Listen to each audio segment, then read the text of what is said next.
I feel like I'm losing my mind. Is everybody in the world blind?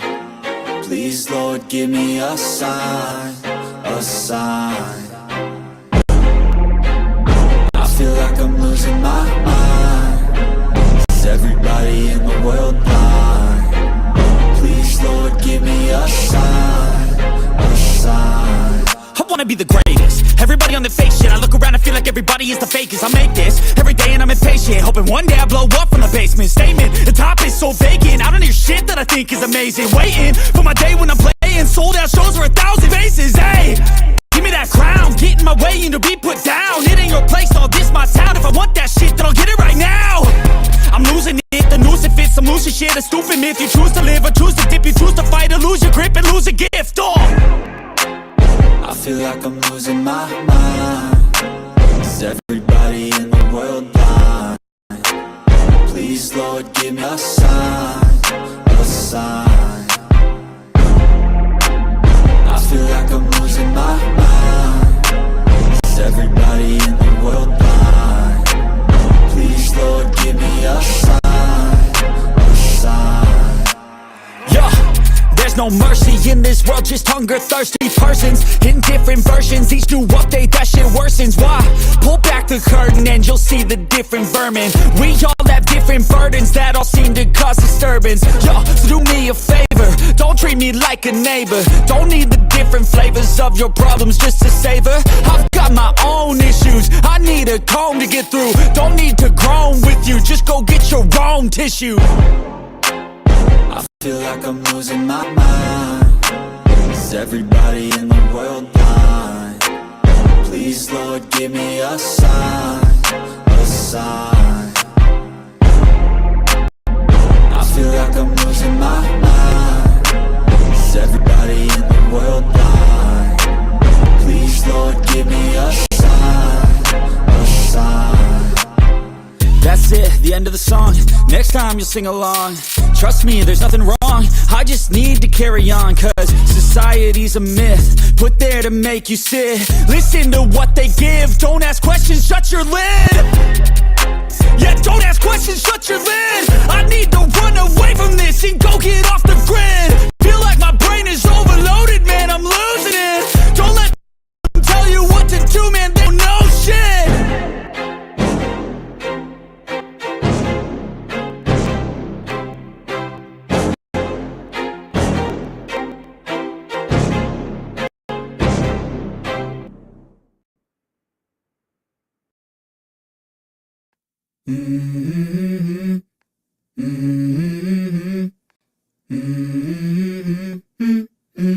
Let's go. I wake up to a little bit of drool on my pillow, feel like it's gonna be a bad day. Yeah, I'm tired of shit, and the coffee ain't hit yet, damn, ain't that great. I don't wanna go to work, cause my boss is a jerk, and I'm not even that paid. I need a change in my life, cause I don't feel alive, and there's nothing that makes me happy. Hold my beer for a minute, I'm about to quit my job, cash in for a ticket. I'm going on a trip and I don't plan to visit. I'm gonna stay there till I feel like I'm winning. And this is just the beginning. I need a big change, help me feel like living. I need a big swing, home runs I'm hitting, and I'll never look back, moving on till I get it all. And we all got dreams, we all want things, but what you gonna do for it? How you gonna move for it? What you gonna be? And do you believe you can do anything? What you gonna do for it? How you gonna move for it? What you gonna be?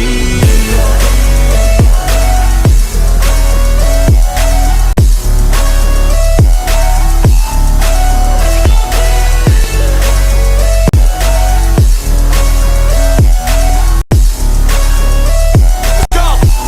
Hey! Yeah, this is my life, my strife, my right to fight, to die on. And this is my game to play, to claim a brand new name, and I ain't gonna lie to you, I'm a bit nervous that I might screw everything up that I've ever done. But what's the point of living if you ain't having fun? guess I'll try this, try that, might miss, gotta find what I'm good at. I guess I look here, look there, over where am I scared, where am I at? I gotta make it in this life, whatever makes me happy, know I'm doing things right. Sipping in the summer on a goose and Sprite, or find a nightclub for the end of the night, oh. And we all got dreams, we all want things, but what you gonna do for it, how you gonna move for it, what you gonna be? And do you believe we can do anything? But what you gonna do for it, how you gonna move for it, what you gonna be?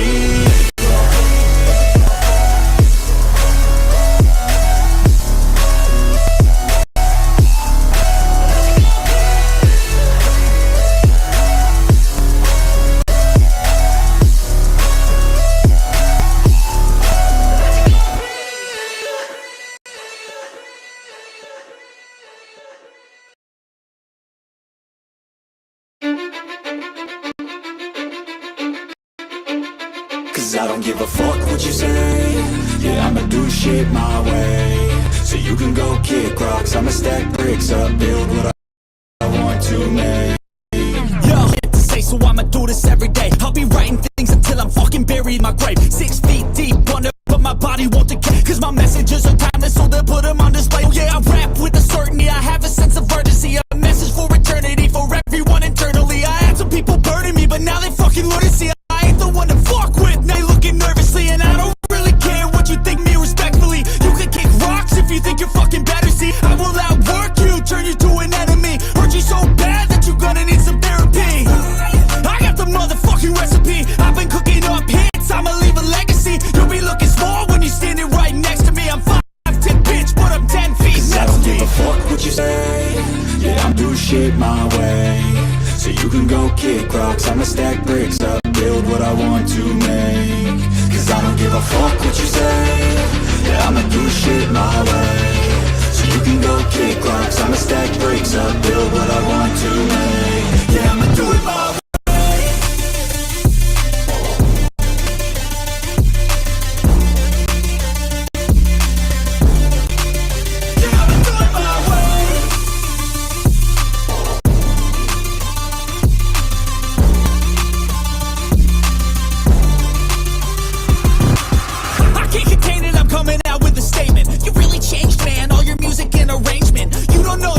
Your mouth, you can save it. I'm the same dude that got his come up from the basement. 100 songs, 100 weeks, didn't change it. Experiments, development, intelligence, and patience. I'll do it all again, cause I never feel complacent. Let's keep the good vibes, positivity's contagious. I'm never looking back, cause I made life this passionate.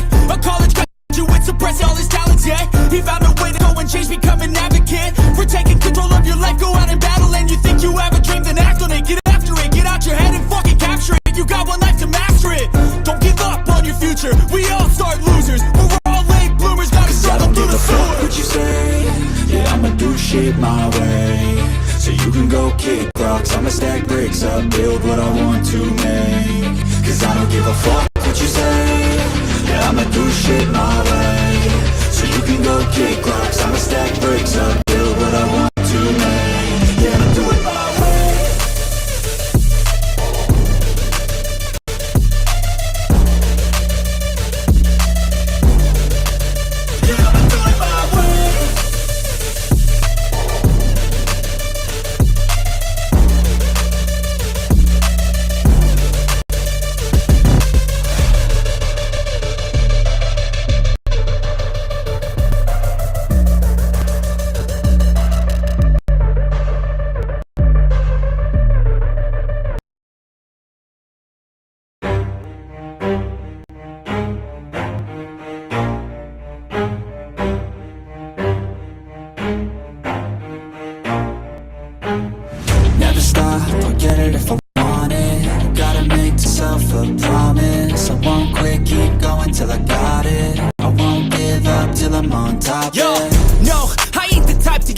If I do something, man, I do it till I get what I want. I turn a business out of nothing into something I love. I got a poker face, but honestly, I'm not one to bluff. I flip a switch, never miss, man, I always stay up. Don't let them see you, bitch, always have a plan to stay tough. This life ahead of you ain't easy, it was built to be rough. But that's what makes a personality, is tragedy, bruh.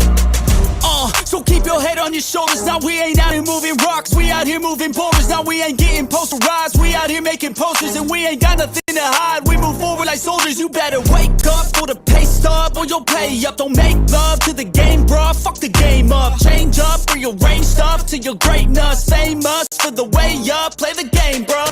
Never stop, I'll get it if I want it. Gotta make to myself a promise. I won't quit, keep going till I got it. I won't give up till I'm on top, yeah. You know I'm always honest, there ain't no way I'll ever stop it. I won't quit, keep going till I got it. I won't give up till I'm on top, I'm always flirting with pain, she like to hurt me and maim. I'm always working to change, but she's still lurking the same. I keep on building a dynasty while the haters be trying me. But they hate from inside, you see, hate themselves in society. So I let them quietly while my actions speak wider. See, they be hiding, know the irony to hate someone who's trying to be whatever they would like to be. We all feel the anxiety, we make our own rivalries.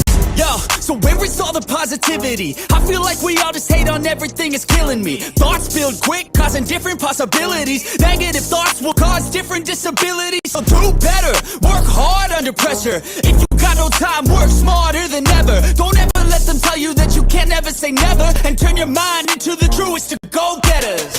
Never stop, I'll get it if I want it.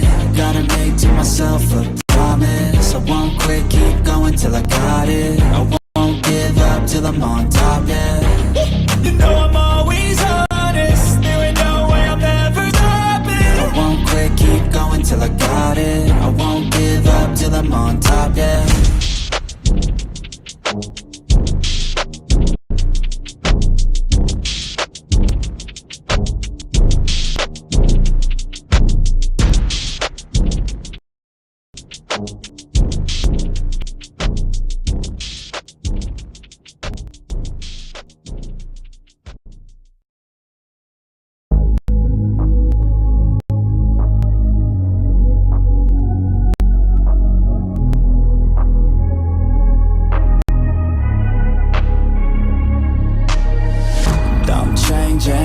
Who I am, I'm making a new plan, rearranging my life, and I won't look back ever again. You ain't see me activated, you better hope that you never see me agitated. I think about my actions, plan them out, evaluated. That's how I end up on the top, man, I'm calculated. My mind's a weapon, my body is the engine. I'm never second guessing, I just do it. I was destined, cause I feel I got the blessing. Persistence and obsession, that's how you keep progressing. I already learned that lesson, yeah. I'm changing who I am, I'm making a new plan, rearranging my life, and I won't look back ever again. You can't stop what's moving, you can't stop what's moving. I'm changing my life, and I won't look back ever again. No fear, see clear, you deserve to be great. I know it feels like things get in your way. Push through those walls and the others will fall. Sit up, stand tall, you can get through it all. I need some energy, anxiety's no friend to me. I have a short memory, I don't really remember things. That's how I move on, that's how I stay strong. A new day's on, I'll keep moving right along. And I feel like the pain in the past, it needs to stay in the past. You gotta take off the cast. I wanna feel like I'm a new person. I wanna have clear vision and purpose. And I feel like the pain should last. If you can move on and past the things that make you feel bad, and you can change your brain, I'm certain. I've done it before and I'm not perfect. I'm changing who I am, I'm making a new plan, rearranging my life, and I won't look back ever again. You can't stop what's moving, you can't stop what's moving. I'm changing my life, and I won't look back ever again.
Now, ladies and gentlemen, I know this may sound frustrating, but I don't have my webcam.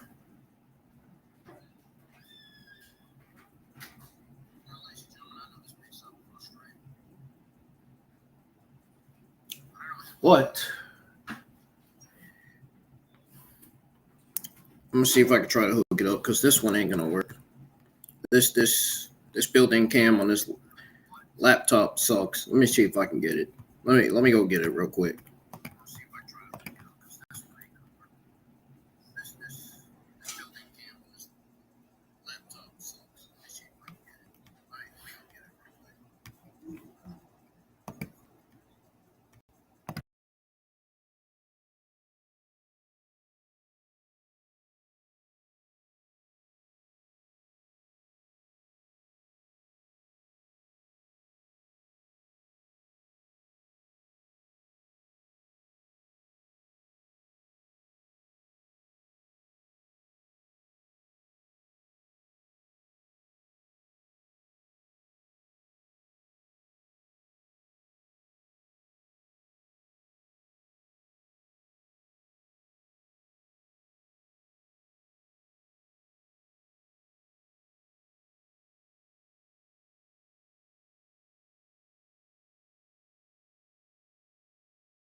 Ladies and gentlemen,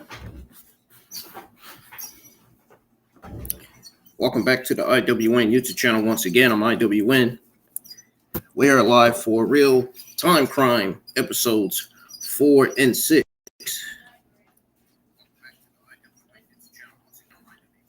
you guys are new, hit that subscribe button, turn on the bell for all notifications.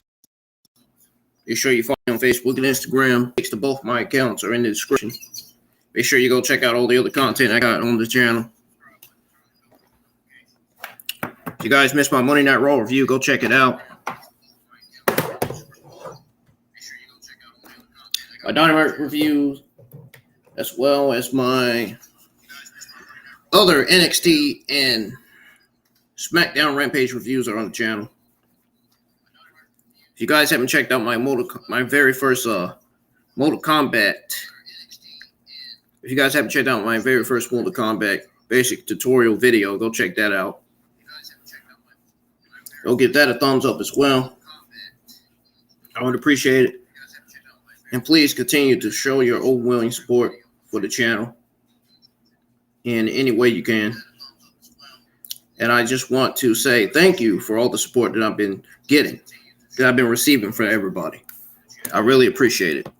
Your support is really going a long way. You just don't realize how much that warms up my heart up. You don't realize how exciting that is to see you guys supporting me and my channel. The most important thing is to have on the notifications and to hit the like button. Your likes, your comments, you showing up in the live chats every week helps out. It really does. Now, we're going to be watching Real Time Crime episode 4, and then we're going to watch episode 6, and that's going to do it. That's going to be it. So, episode 4.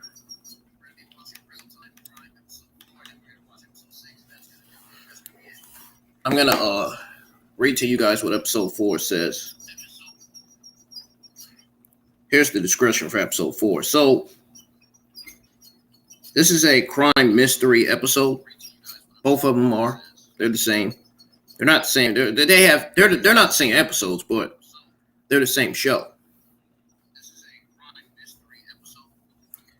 So, surveillance cameras in Toledo, Ohio, captured a drive-by shooting that rips a family apart when a 3-year-old boy dies.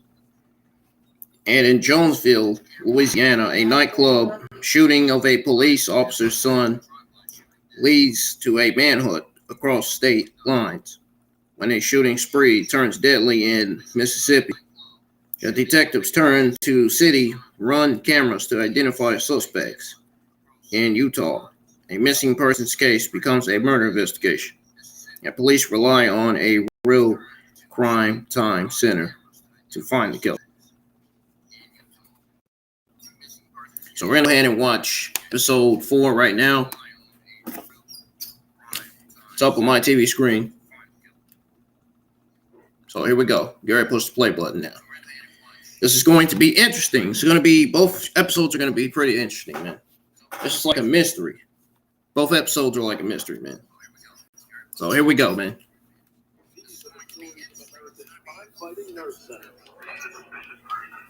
I know it's Super Bowl night, but I don't watch football. I'm sorry. I'm not a fan of football at all. Facial recognition and gunshot detection.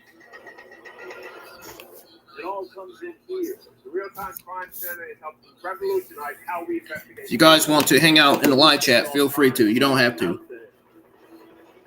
I done shared the watch along all across Facebook, Instagram, and YouTube. So I should be getting some people in here. Now I'm watching Real Crime Times episode 4 and 6 on ID.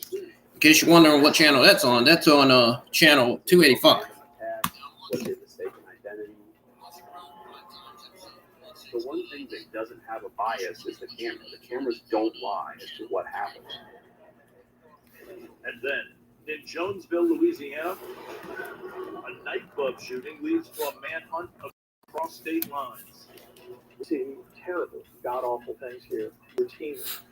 Some of the very worst that humanity has to offer. My son was here talking to me 1 minute. He was gone next. Once we knew the suspect was there, it allowed us to start a plan to bring him to justice.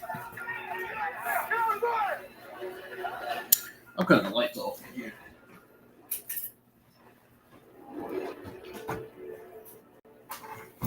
Cut my little small light on. All right, let's see what we got here, man. So they're in Ohio, and now they're going to be showing surveillance cameras capturing a drive-by shooting that rips a family apart. So listen to it. Policing in Toledo is a lot like policing any other larger city.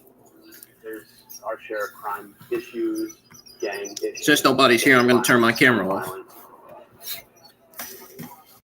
help combat these crimes, Toledo's Real-Time Crime Center monitors cameras across the city. They can watch cameras around the area for any suspects or suspect vehicles. I can't believe they investigated a shooting that killed a 3-year-old boy. A juvenile got arrested for it. He was 11. And then the missing person case went unsolved. Look at this. Look at the suspect pushing the guy on the fucking bags of chips. Look at that. They shot right through that fucking dead store, man. Shows you what happened. Man, it's a crazy world we're living in. It really is. No kidding. It was a normal Thanksgiving at the hotel. Look at that. It's showing everybody outside, having fun, chilling.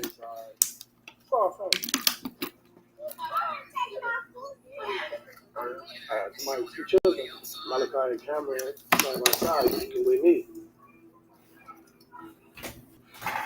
It was a good time.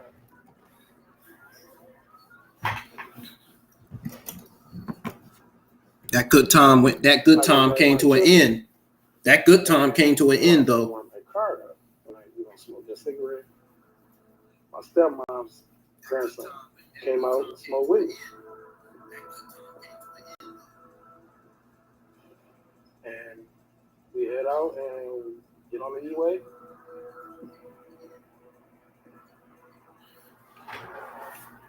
Malachi's in the back, right behind me, and my other son, Cameron Burns, is on the side of him on the right passenger. And the left windows start thickening up, and I just really can see it blur. Dang. And I'm like, oh, that's what's going on. They shooting at us. So I reduced my brake. And old school Chevy HHR, after I brake, they brake.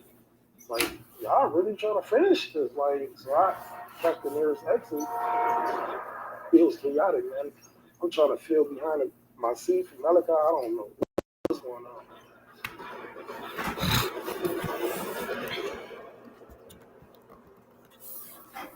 When I got to the hospital, that's when I see Malachi, like, literally one eye just rolled inside his head, and I couldn't even think. So I threw him to the nearest nurse, and she caught him, and then they took him and tried to patch him up and everything.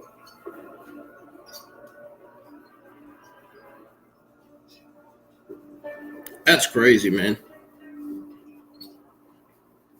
I was contacted around 9:45 in the evening to begin the investigation as the lead investigator.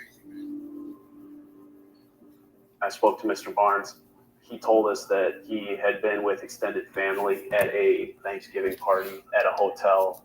He had decided to leave around 9 p.m. He told us that, and while he was on I-75, a vehicle had pulled up alongside him and fired multiple rounds into his car. That he believed the suspect vehicle was a white Chevrolet HHR.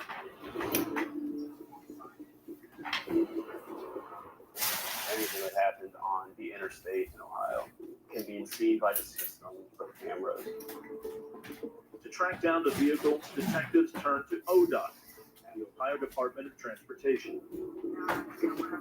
We reached out to them to recover video that would show the incident or show a suspect vehicle or possibly show where that vehicle fled.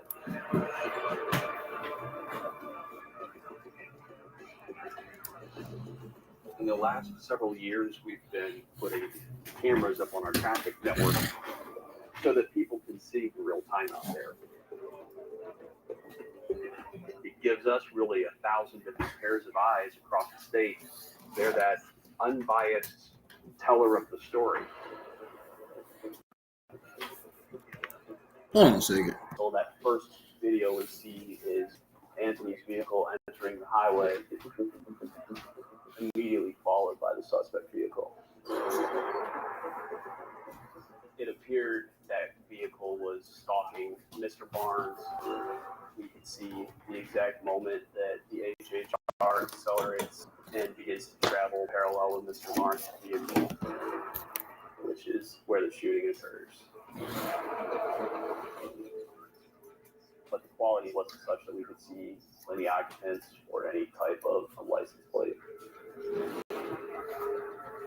We watched that video and it seemed like there was some intent. This was not a random act.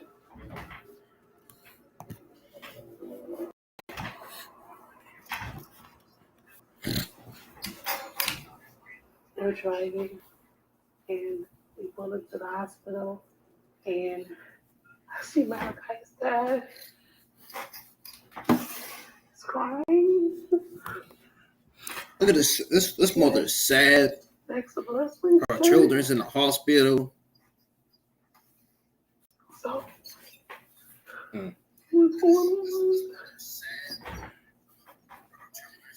There's a picture of her child smiling.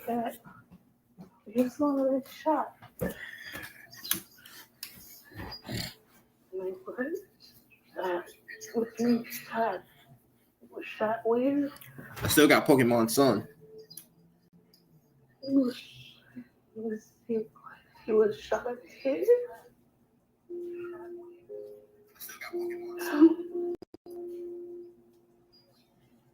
That's not what I was playing. That's not what I was streaming, though. That was Nexomon I was streaming earlier.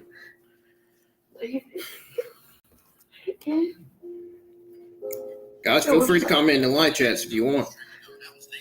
Oh, I'm going to despair.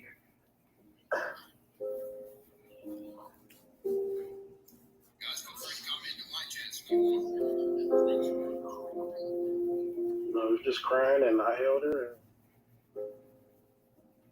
and I couldn't breathe. Hold on. Let's go back to what she said. It was like, oh, I'm going to despair.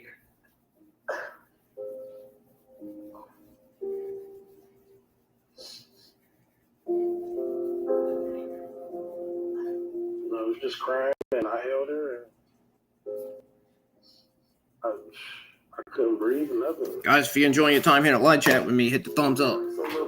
Let's get some likes on the stream. I'm tired of people not hitting the likes on the stream. Hit the like button on the stream. Subscribe to the channel if you do. Let's get some more people in here. Hit that fucking thumbs up, man. If you want to follow me on Facebook and Instagram, the links to both my accounts are just down in the description. Go check out all the other content right now that I have on the channel. But we didn't have an image of a license plate. If you guys want to watch me stream Nexomon, go check that out. If you guys want to watch my AW Rampage watch along, SmackDown watch along, go check that out. Dynamite reviews on the channel. My NXT Vengeance review is still on the channel. Got plenty of those to go check out. What I want to know is, why would somebody fly by a vehicle and shoot this freaking car? That's what I want to know. Every murder investigation is important, and this one involving a 3-year-old just had to be solved.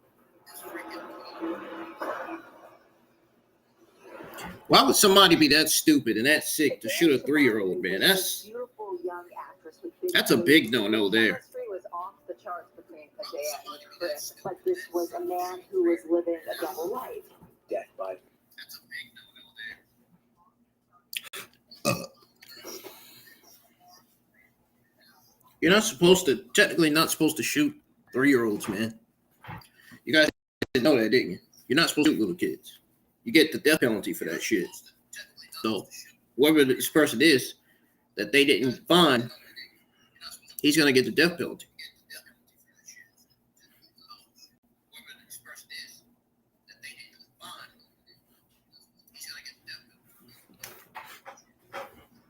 He's going to more than likely get put to death. Or they're probably going to give him life without parole. That's what they should do. Give him life without parole. He's going to more than likely get put to death. Or they're probably going to give him life without parole. That's what they should do. Give him life without parole. Yep. I feel like eating some ice cream tonight, too. I may fix some ice cream. In a case like this, After this goes off, I may pause, take a break, get some ice cream, and see what's going on social media tonight. It's Detective. Who investigated this? What's his name? It's nearly impossible to think of a motive. Detective Jeff Sharp is his name. It's that guy's name. Not only because it was my first homicide case, but the nature of the victim. There's no truer innocent victim than a child. Oh, I can't wait to go live my Raw review. I wonder how good Monday Night Raw is going to be tomorrow night while I'm at work. It's probably not going to deliver. Well, it's going to be a go-home show, so it should deliver. Elimination Chamber is this week. Both shows need to deliver this week. Both SmackDown and Raw. Just before 9 p.m., we were able to see the white Chevy HHR that we saw in the ODOT footage enter the parking lot of the hotel. That white car was entering the parking lot. That white car that was shooting at the other white car. That's William Goodless. This isn't random. This vehicle showed up at this hotel at a family gathering. Two individuals are then seen walking to the desk. We can see their faces, their clothing descriptions. They appear to be two younger black males. One was a little taller. One was a little smaller, wearing a gray hooded sweatshirt. wearing a white, black, and red jacket. The other subject was wearing a red, white, and blue striped winter. He was smaller, but he's big.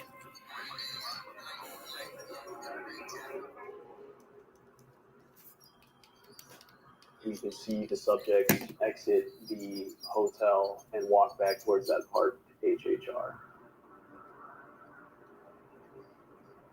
A few minutes later, we see Mr. Barnes with Cameron and Malachi, as well as his nephew, Ivory Carter, exiting the lobby and walking to the left towards the area where that HHR had parked. An important piece of the video that we also saw was that before Mr. Carter left the area, when he and Mr. Barnes are still outside smoking, you can see the HHR then backs out and begins to circle around the building.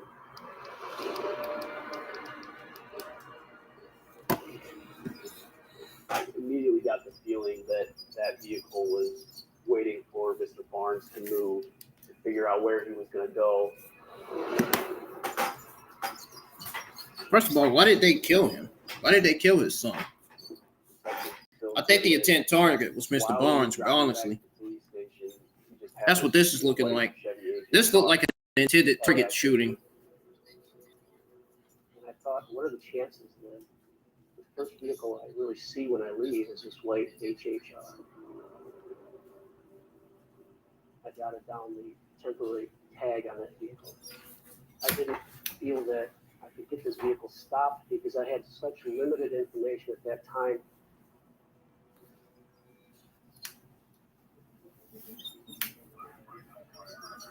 Police take the license plate and gas station footage to the real-time crime center. Using that video, we realized that the driver of that HHR at the gas station that gets out is the tall, skinny, black male wearing a gray hooded sweatshirt.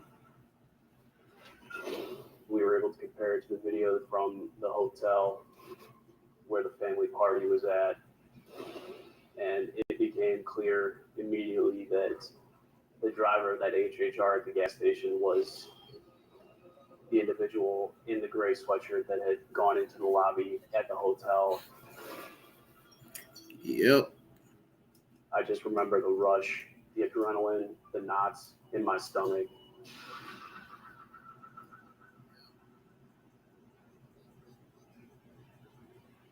Yep, that was him.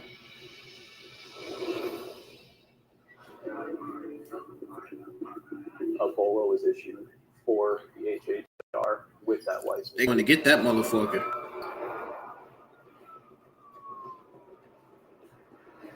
Several of our marked police crews were able to locate that vehicle.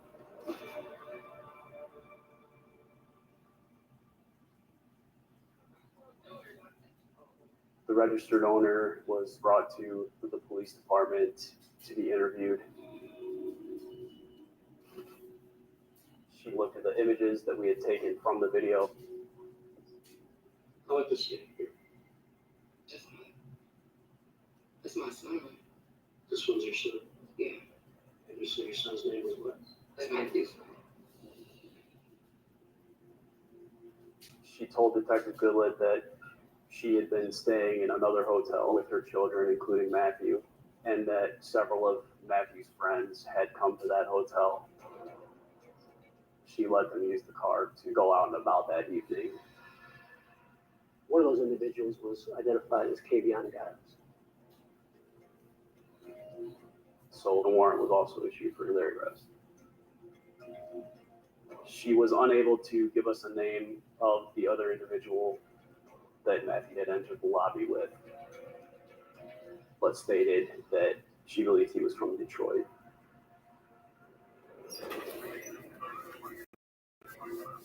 Investigators reach out to Detroit detectives.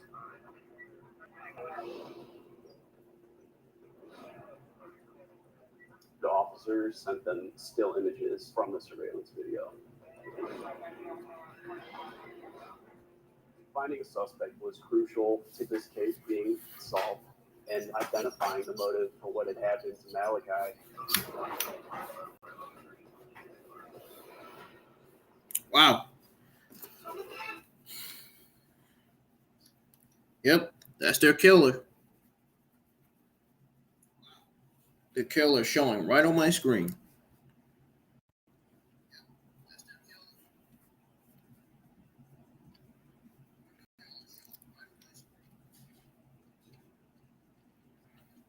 What do you guys think of that, man? Did you enjoy listening to that? Probably not. I like watching Investigate Discovery. I like to see the police investigate murders and homicides and arrest people that deserve to be arrested anyway.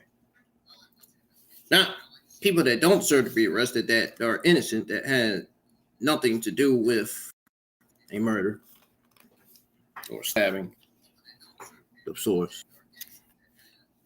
It's back on.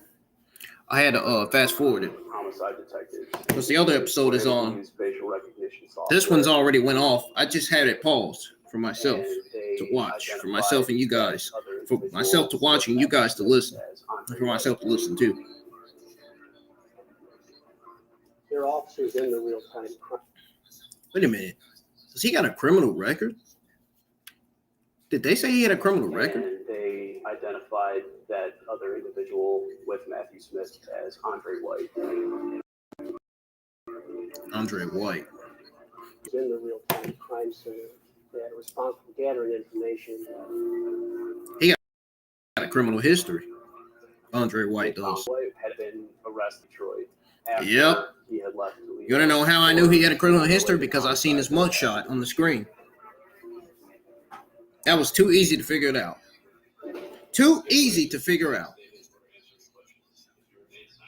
Myself and Detective Goodlett were able to conduct an interview with Andre White. He told us that you were willing to be cooperative and talk to us, answer our questions. So we hope that you do that. He told us that they had gone to the America's Best Value Inn and Suites and that they recognized Mr. Carter standing outside of Mr. Barnes' vehicle.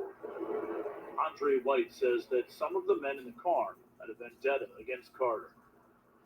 They was waiting on the door today when they said they beat without no money. We circled around the hotel once. At that point, it became pretty clear when that HHR was circling the lot of the hotel that the occupants didn't see Mr. Carter go back into the hotel. They waited for that car to pull out. Man, like damn leave until I kill him. He advised us that they then developed a plan to stalk Mr. Barnes' vehicle, believing that Mr. Carter had gotten into that vehicle. When clearly Mr. Carter wasn't in that vehicle. Good thing he wasn't in the vehicle, because if he was, he would have been dead.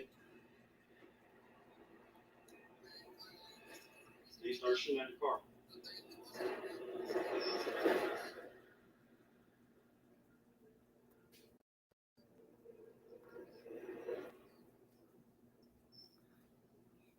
Andre White took a plea deal for complicity to involuntary manslaughter, took the stand, and testified against Matthew Smith and Kavion Giles. Smith had his window down. Giles had his window down. Smith began to shoot first.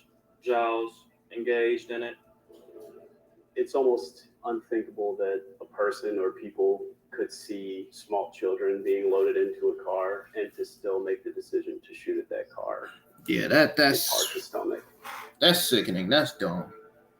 Andre White, his sentence was 23 years. Matthew Smith and Kavion Giles were sentenced to 45 years to life in prison for murder.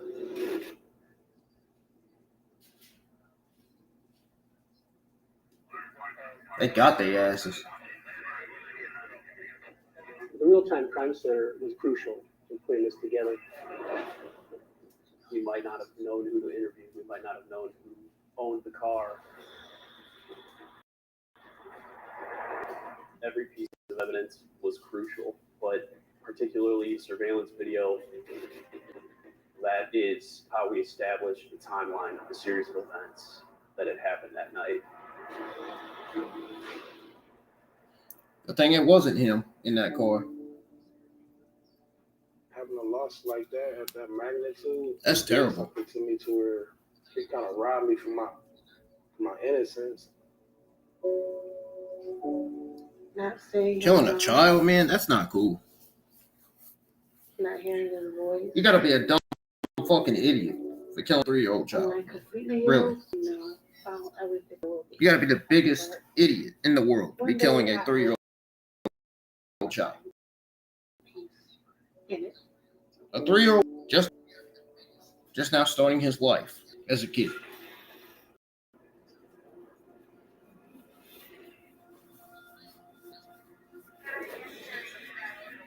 Now this next one here, this next one is a nightclub shooting of a police officer's son. That's the next one. So we have over 10,000 cameras across the United States. We're able to. This one's about to get even more interesting. But what we're also doing is helping to set up a real-time crime center for each of the different police departments and sheriff's offices that we serve. Normally, when people come to us, it's about the violent crimes: homicides, shootings, stabbings, home invasion, rape, robberies, thefts, burglaries, the bad things that happen to good people.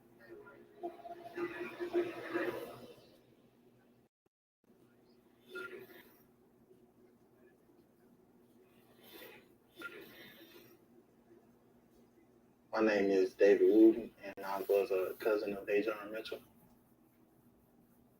I was in my apartment, and he called me and said, "Man, Dave, come with me to this parking lot, man."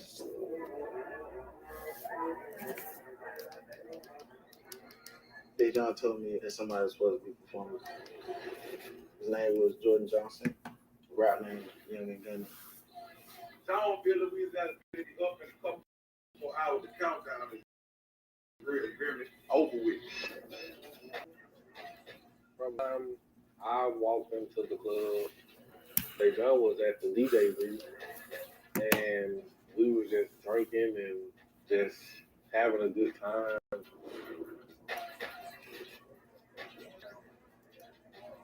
The mood started to change when we started to do a little bit of dancing.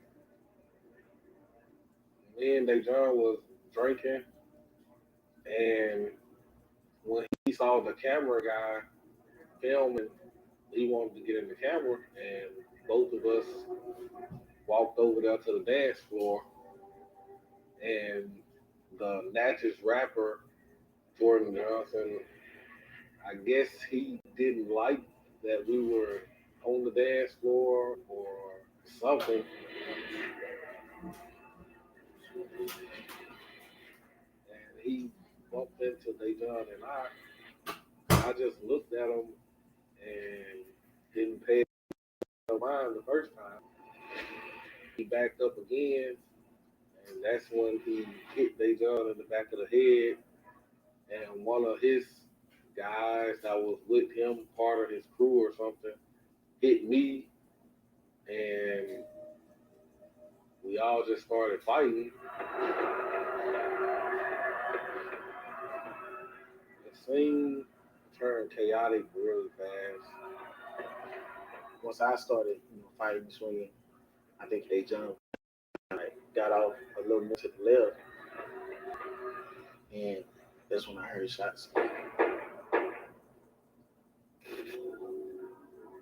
Once the gunshots went off, all the fighting stopped, and people started running everywhere. We was running out the door, and once we made it out the door, I noticed like all our other friends was out, but I was asking for Dejon, so somebody told me he was still inside. When I went back inside, he was down on the ground. You couldn't even tell if he was conscious or like moving at all.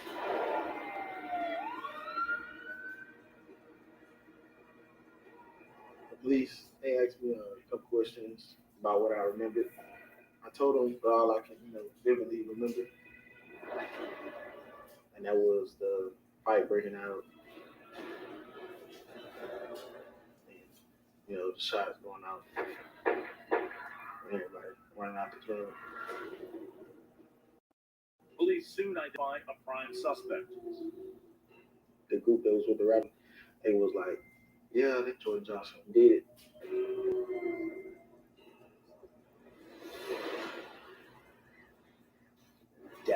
Oh, so the rapper actually shot him.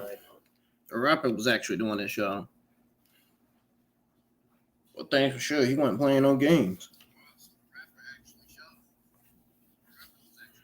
He shot him out of over jealousy because he was in front of the camera. That's why he shot him. He got those for him being in the camera.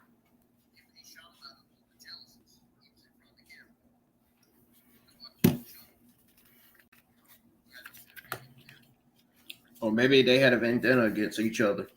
That too. That could be the motive too. Or maybe revenge. I think it's just because he was in front of the camera too much. And I think that rapper got jealous of that. What do you think? Do you agree?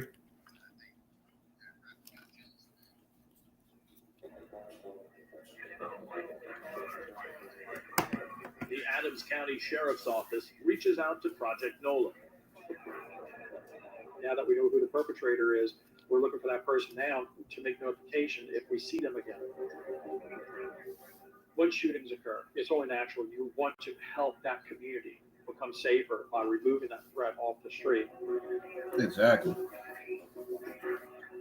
So there's always pressure. You want to help close the case via arrest as fast as humanly possible.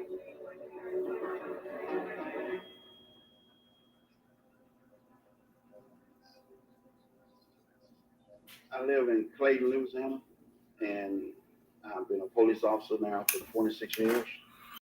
And Dejon was my first biological son. My next door neighbor, he came over to the house and told me that something had happened to my son. That he had been shot multiple times, and they needed me to get to where he was at.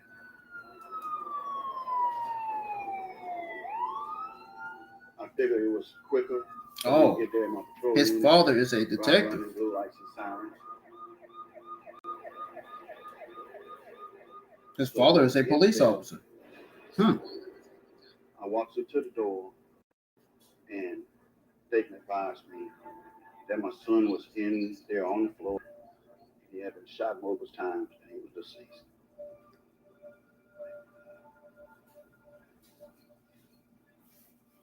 The way I knew my son, no matter what my son did, if he even bumped a toe or anything like that, he always called Daddy. So for a minute, it aided me that he called for me that night.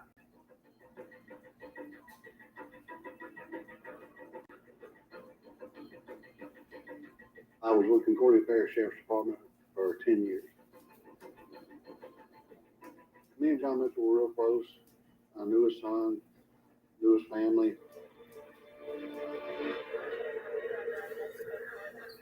When I arrived at the Sugar Shack, there were a large number of law enforcement officers already there on scene. I did see John Mitchell at the front of his patrol unit. He was talking on the phone, just kind of slumped a bit, hands on his. And all I could do was just go hug him. No words I could have said to him. I've met Dejon several times. He had great manners. I never knew of him actually having any type of enemies or anybody that just didn't like him. Pretty much everybody in the community knew him as this friendly young man that would give anything to anybody. He was very outgoing, and he's just just a very good person to be around. Dejon was up at sports. He was determined one day, to play in the NFL. His son's named A. And as I see his son, I see Dejon all over again.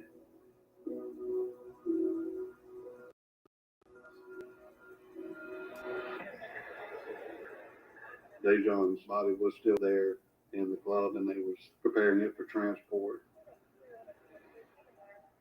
The main suspect in this crime, Mr. Johnson, was still considered armed, dangerous, and at large.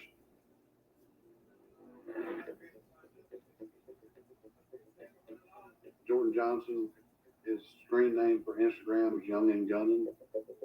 We immediately started pulling up Instagram, Facebook, and any type of social media to identify him. And with the Instagram photos and videos that we were able to pull up, you could see where he was wearing a red shirt with NASA written in white across the front, also a pair of black jogging style pants, and a pair of red shoes. And those were the items that witnesses identified him as wearing at the club that night.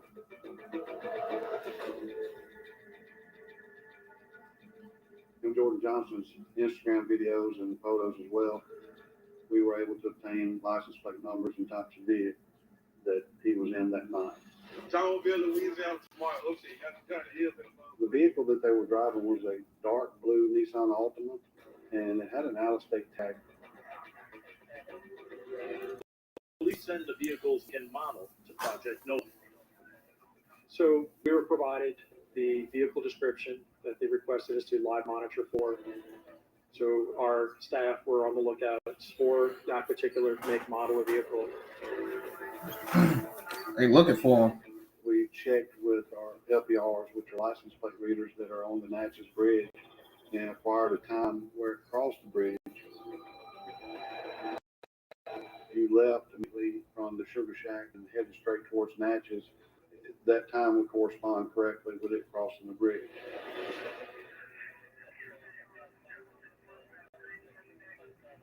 Once we were notified of the suspect, Jordan Johnson, possibly in our jurisdiction, we were concerned that there may be other shootings as a result of that, either retaliation or other persons that may want to harm. So we felt the urgency to go ahead and try to locate him as quick as possible using all the means that we had. Analysts at Project NOLA get more intel on Jordan Johnson. We learned that he was on probation in Natchez, Mississippi.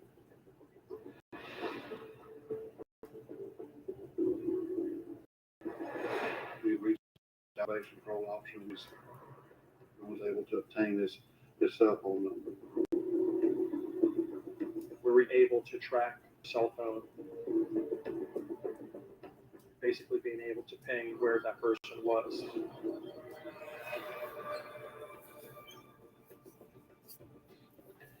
Once we looked at it on Google Maps, we knew it was a Holiday Apartment.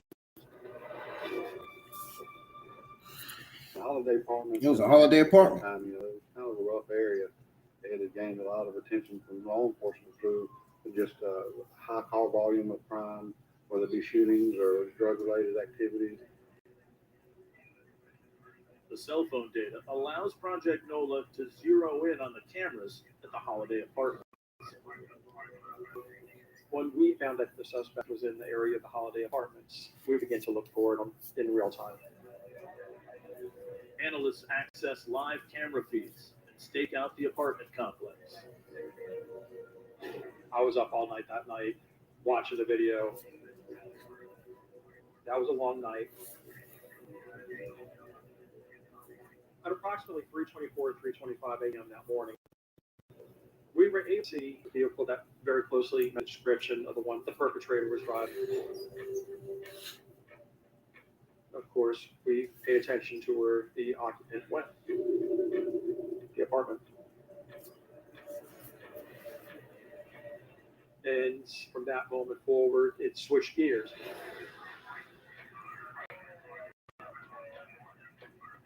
Once what apartment he was in. Me and my guys were able to start a plan to solve the apartment and bring Johnson to justice.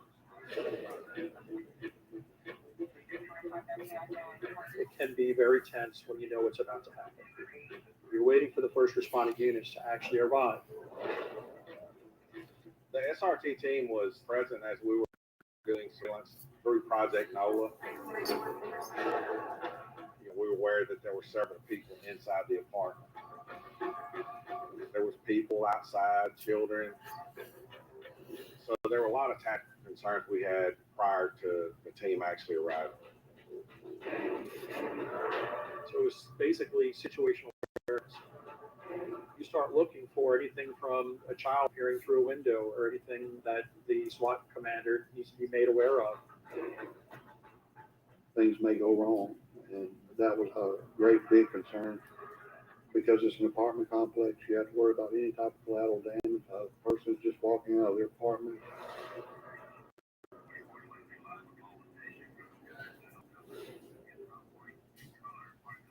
That morning, we saw people come out of the apartment. One of them, they were wearing a hoodie, they were wearing a mask. They were outside smoking. But it was lowered just enough and raised just enough where we were able to see their face. At 12:45, the deputy identified him positively as Jordan Johnson. Yep, that was him. And then the SWAT team kicked in. Got him. Hey, get this car out of the way.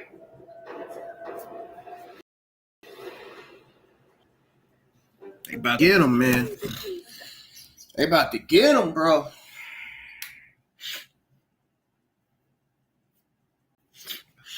They about to get his ass.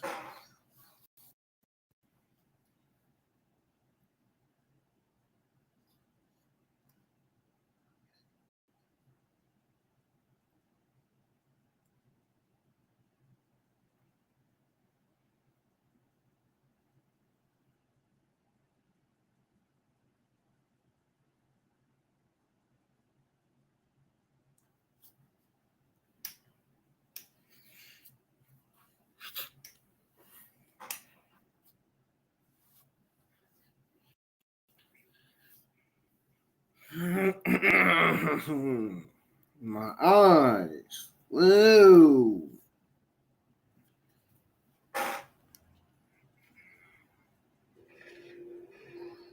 The SRT team were dispatched out to Holiday Apartments. The travel time would have probably been less than 10 minutes. In that process, Sound like Drago. Giving them updates as far as where the suspects were, what they were wearing, and any other concerns that they may have.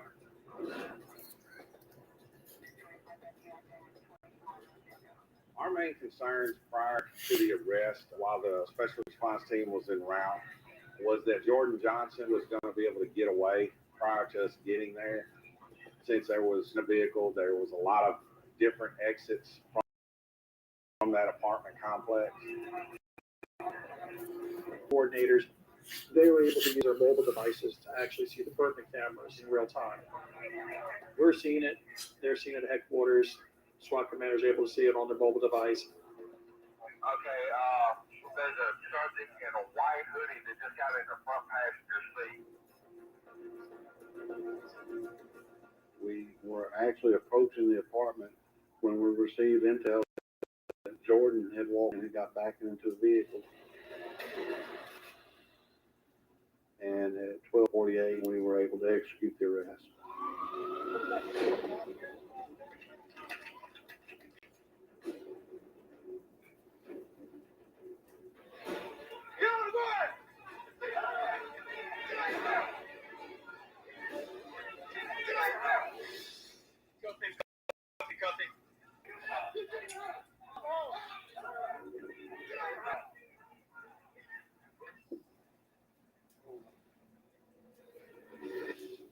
In the trunk of the car was the shirt that Jordan Johnson was wearing the night prior, the red shirt with white NASA cross,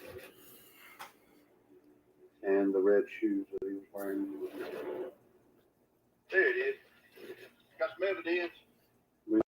The clothes belonged to Johnson because of the Instagram photos and the video from the night prior. It is extraordinarily relieving when you watch the execution of a high-risk warrant, when the target is handcuffed, everything went peacefully, everything's code 4, everything's secure.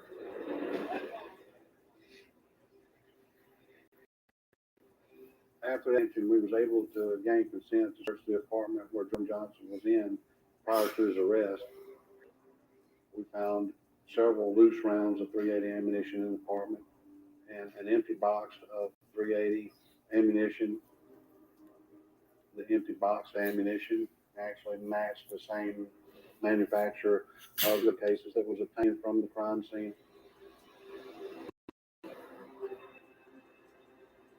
Jordan Johnson got him. was convicted of second-degree murder and sentenced to life plus 20 years. His sentence is currently under appeal. Nobody else was charged in relation to DeJohn's murder. Law enforcement is really tough because we hope that we can protect our own, especially our children.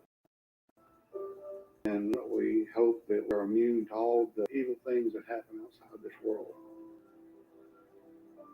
But we're not.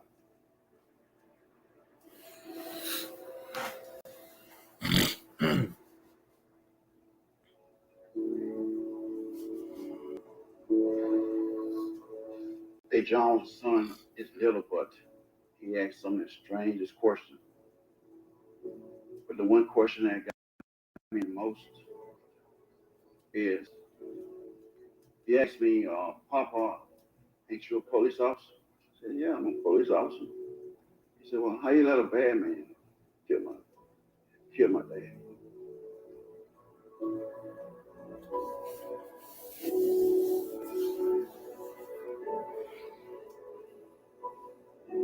I goes to his grave all the time. I always let him know how much I miss him. And I'm doing the best I can with raising his son. Freaking eyes hurt, man.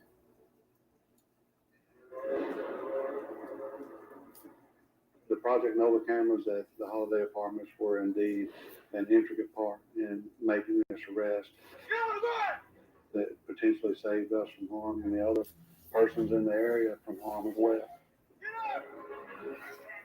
It's good to know that we're helping families find justice. We're helping to bring closure, and that we're part of that process. We're helping future crimes from being committed, and by doing so, we're helping to improve communities.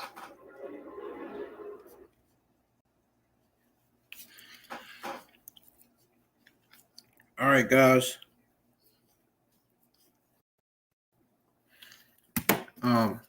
Episode 6. So episode 6 has a shooting spree turning deadly in Mississippi. Detectives turn to city-run cameras to identify suspects. Then in Utah, a missing persons case becomes a murder investigation, and police rely on a real-time crime center to find the killer. So I'll be right back. I'm going to take a 2-3 minute break. I'll be right back. Don't go anywhere.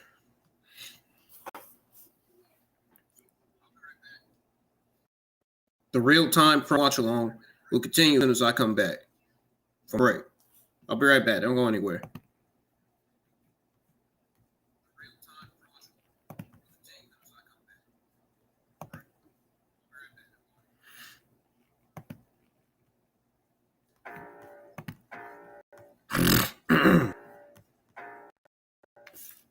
I can feel the blood creeping up. The heathens got will, got fight, got pride, got they wanna go eat. Then you know I'm gonna feed them. If you're coming for me, hope you ready for a demon. I got eyes in the back of my head. I'm seeing. Take me for granted.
Alrighty, ladies and gentlemen, I'm back from my break.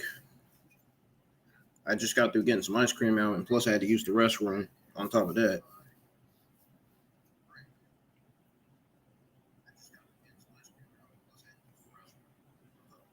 I may have this paused again, I don't know. Hopefully, when I be able to watch the whole thing, I'll be able to go eat ice cream. Alright, guys, now with the continuation of the real-time crime watch along now that I'm back. Here we go. Can't wait to see what the investigators are going to investigate next. Can't wait to see what the police are going to investigate next, man.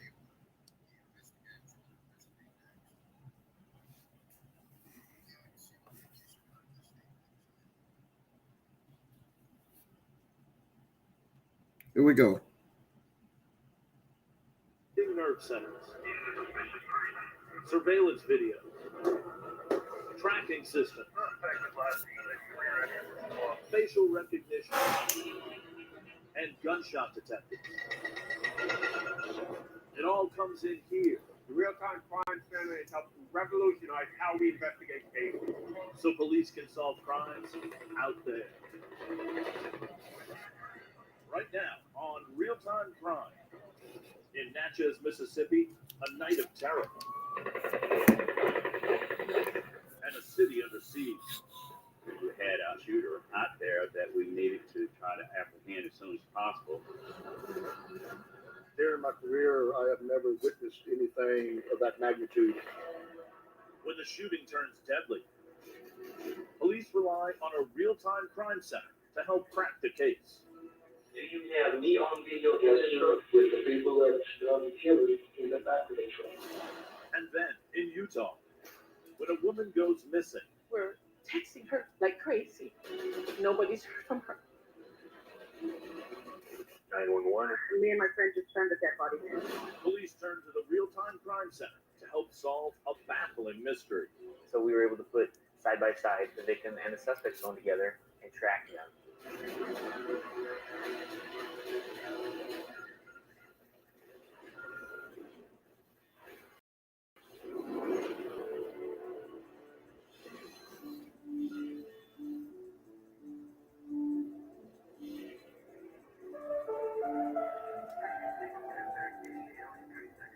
My name is Walter Armstrong. I'm the former police chief of the city of Natchez, Mississippi.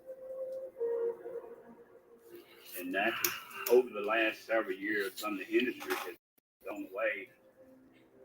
We noticed that crime had picked up here. And then we noticed that violent crime used to go up. We had over 150 cameras here in the city. We realized that we needed a camera room to review these cameras at the police department. We can look at a camera and see an individual or individuals committing certain crimes. It cannot be disputed.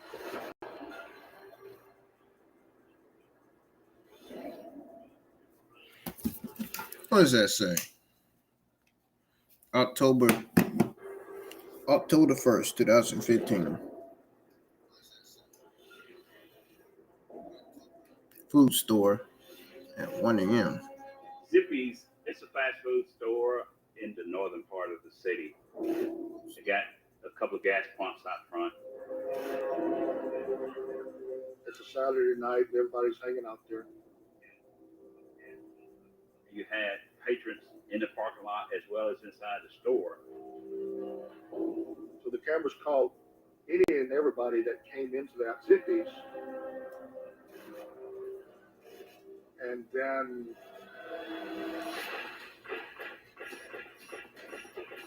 someone across the road starts shooting toward that large group of people in the parking lot. The people that are shooting are actually in the wooded area there at that corner. The people scattered for cover. Some get down on the ground, some hide behind the cars, and even there's one individual, he acts like he's bulletproof.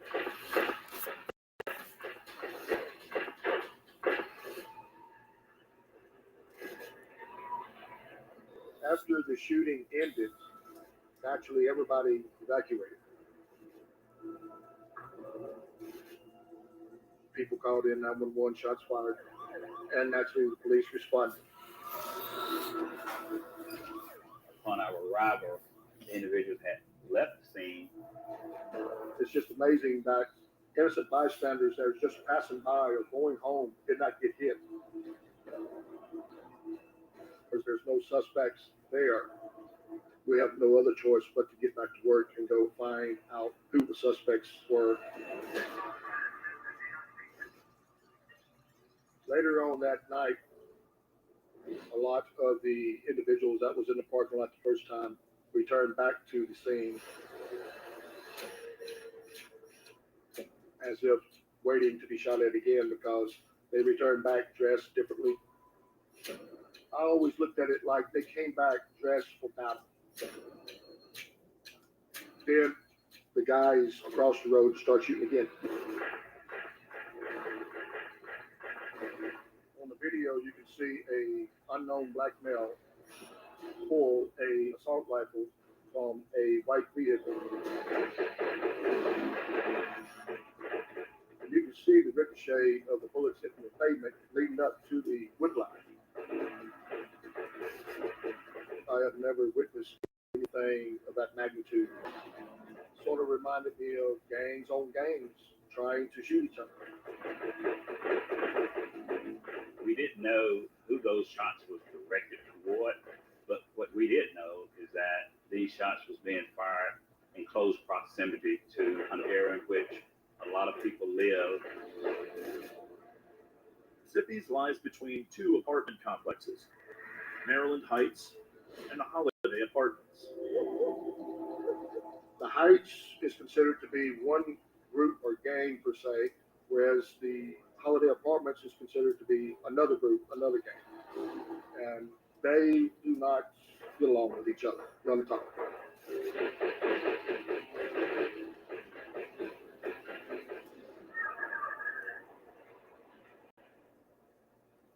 We were able to look at video evidence inside the Zippy store and clearly see that there was multiple individual shootings that we needed to try to apprehend as soon as possible.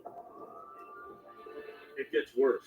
While police investigate the scene at Zippy's, 911 calls come flooding in from across Natchez. Have you got any calls yet about the gun battle going on? After the shooting of Zippy's, the MPD started receiving calls of shots fired in the area of St. Catherine and MLK. You copy? You need to be around shots fired. Damn. Officers responded. And Shots fired everywhere, huh? Two officers arrived on St. Catherine. They received more shots fired calls in a different area of the city, Jefferson Street. So they shot in 3 areas. You need to be around those other units. Shots fired. There was calls constantly coming in, 911, but at each time it was a different location. Shots fired here, shots fired there. There wasn't enough officers to respond to every scene.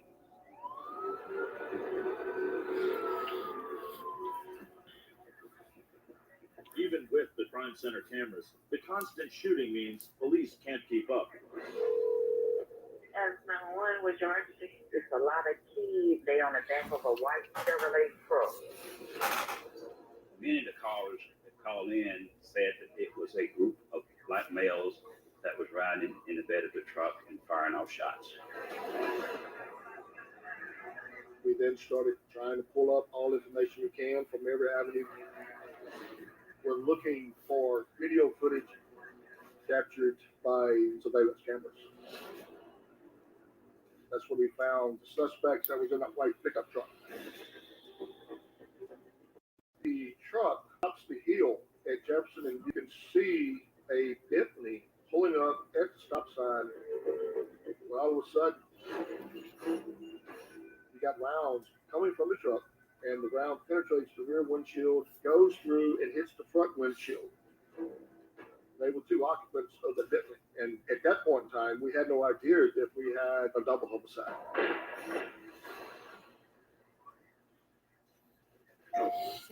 Damn. Oh man. When they be shooting, they be like, that's what they be doing. What they be doing, man? They be doing some of them. They be trying to act funny with their guns. They be like, they be trying to be like G Herbo.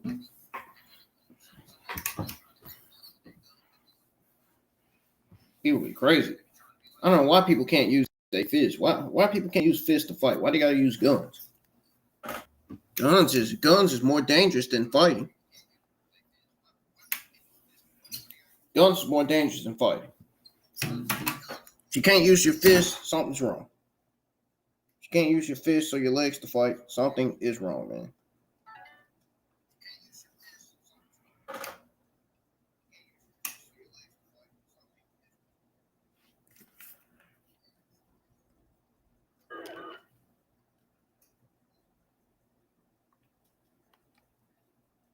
Shooting somebody and open fire on them. Don't use your elbow or you might break one of your bones.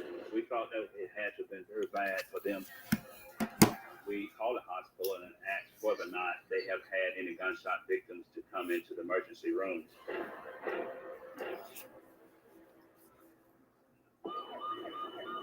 Probably ain't even had none. The Natchez Police Department made contact with the driver as well as his passenger who was in the vehicle. They turned out to be was just innocent people who came up to visit Natchez from another city.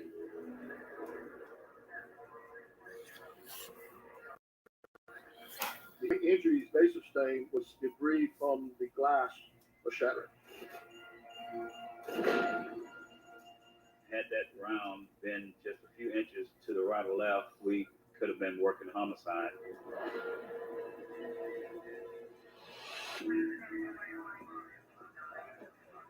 Investigators search for any sign of the shooters. After they shoot the Bentley, they immediately take a right-hand turn on Commerce Street out of sight of the camera. The truck disappears and the shooting stops until 5:19 a.m. We just heard shots. What area? Western Lane. A car ran into someone's yard. We're afraid to open the door. When officers responded, they then discovered it was a white Cadillac. We got other deceased over here.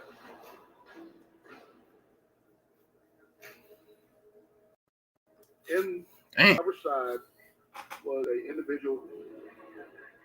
He did, in fact, have a wallet in his pocket. We were able to identify him as being Richard Frazier.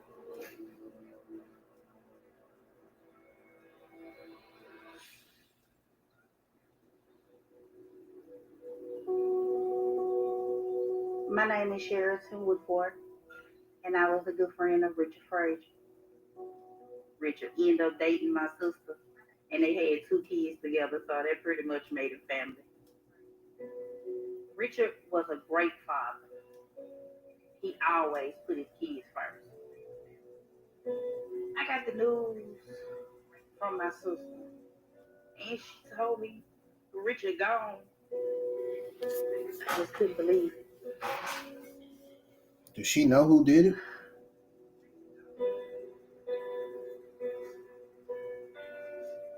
I first met Richard in middle school. He was hardworking, he had a regular job. He was a nice, decent person. That's why this threw me off when they say this. I just drove to the scene. Yeah, that's all crazy, man. Once I pulled up to the scene, I just started asking questions. What happened? What happened? I just got word that the Chiefs won, guys. The Chiefs won the Super Bowl.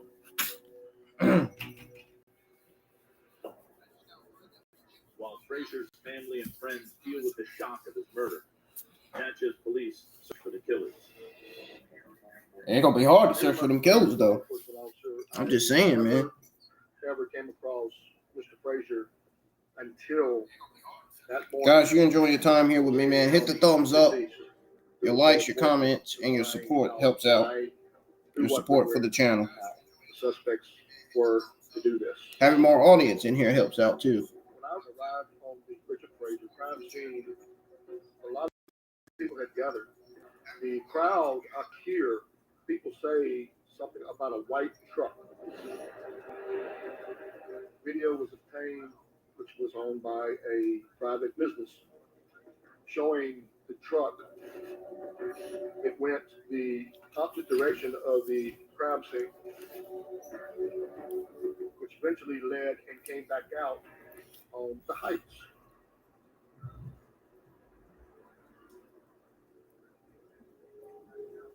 One area in which we had a very high crime rate is Maryland Heights and the Holiday Apartment. There is some games involved. Started putting the puzzle together as it was. The shooting at Zippy, the shooting that involved the Bentley, and the death of Richard Frazier. We thought that was connected with the guys on the back of a pickup truck. There just happened to be that certain camera, which was owned by a private business, which was very crucial.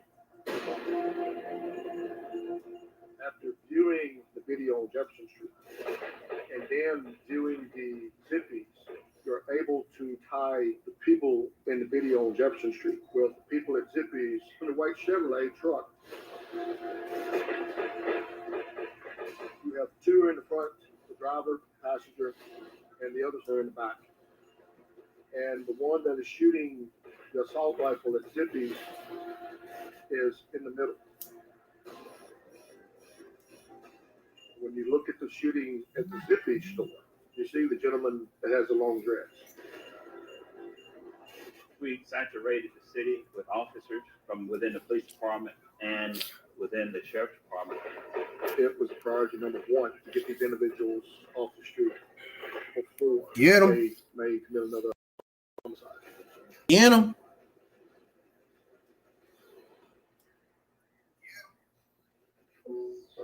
Even the most chill of parents know when it's time to go in. All right, y'all. I'll be right back. I'm going to fix my ice cream. Don't go anywhere.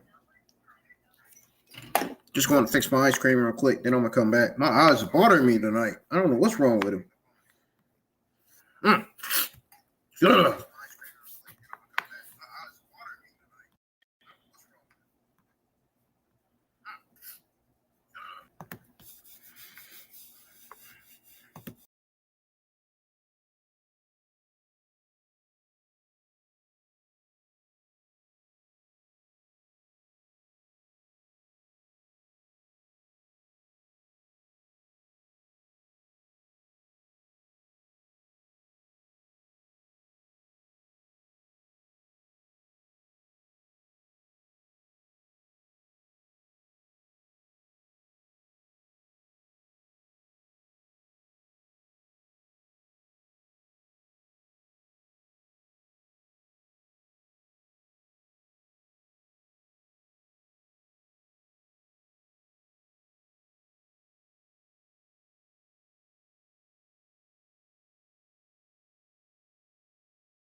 Ladies and gentlemen, I'm back. Now with the continuation of the real crime watch along for episode 6. We've already watched episode 4. Police are hunting down the one of the gangs that were shooting at other gangs. So it was an all-out deadly shooting.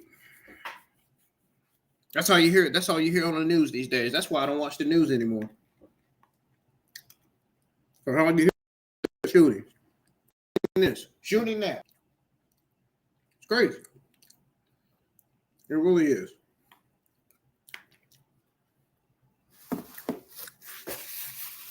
Anyways, here we go, guys. We're going to play the episode here on the screen. Going to fast forward the commercial break. It's already off. I just have it paused.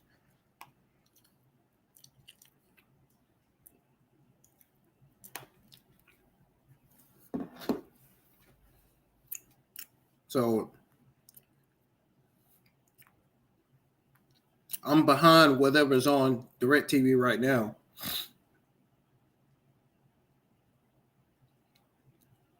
Episode 6 seems more interesting than episode 4. I like the gangs going. I like to see the gangs go at it, shooting guns. At least we don't have that around my neighborhood, thank God. Thank God it's not in my neighborhood. John F. Kennedy's assassination. The government didn't want that getting out. We'll explore the top theories surrounding one of America's most shocking. For now, we don't. The Soviet Union. When the summer and spring get here, that's when it starts happening. That's when it starts happening around my neighborhood. In other neighborhoods here where I live at, here in North Carolina. First drive to DQ. That's a bit. I like episode 6 better, to be honest. But I like them both. I like the detectives did a really good job investigating this stuff. You know what I mean? Look at this. They did a good job connecting this white truck to all the shootings. We would play the video for officers that we knew were familiar with a lot of individuals in the area of Natchez. And by the way, I'm eating cookies and cream ice cream, by the way. In case you guys are wondering. Along with a beverage. They came across that truck. Yep, I'm eating cookies and cream ice cream along with a beverage. You love to see it. Police identified the driver as Cleopas Robinson Jr. Oh, they identified the driver. Cleo Robinson Jr. And he was interviewed. Whose truck is that out there? It's my truck. Did you loan your truck to anybody your sister used it this weekend? Saturday night when we were home. It takes a lot of time to be able to get accurate information. So nobody used the truck. You got the keys. We'll stay here all night long. We have to sort through it and find out, okay, is he telling the truth here, or is he just telling us just a little bit of it? I know your truck didn't stay here all night long. Your truck was used later that night. A couple of shooters. Guys that was in the back of the truck. They shot up and killed that man. With Stevens. They was lying in your back of your pickup truck. No, sir. Do you have me on video? Yes, sir. With the people that shot the killers in the back of the truck. And we know what I'm talking about. He realized we had good evidence on him. The camera doesn't lie.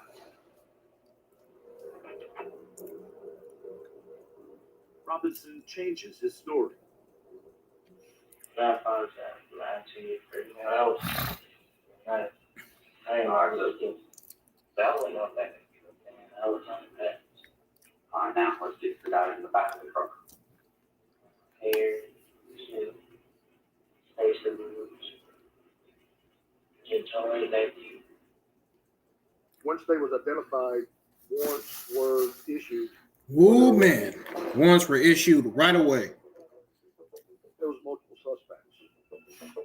Some would talk, Some would not. I got tired. I initiated the shooting back. I ain't just allowed.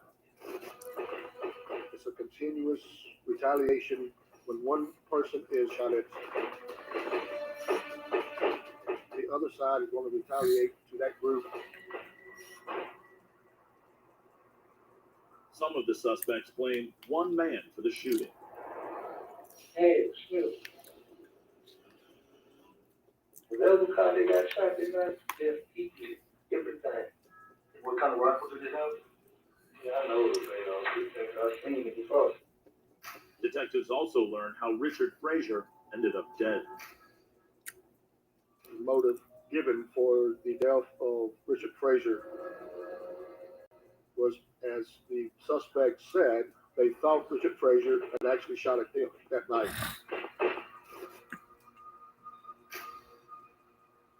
Richard Frazier had no outstanding warrants, and there was no reason to shoot Richard Frazier. Detectives do not believe Richard Frazier was involved in any of the shootings at Zippy's.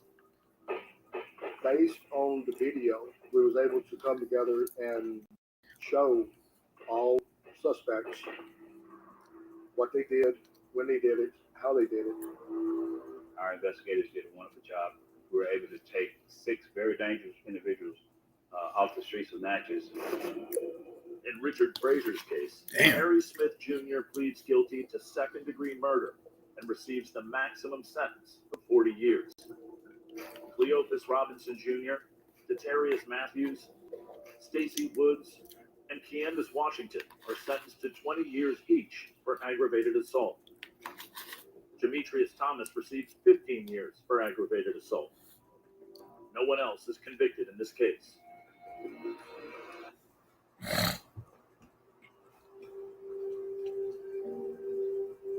You could just be in the wrong situation, riding in the wrong car with the wrong neighbor, and be snatched from your children.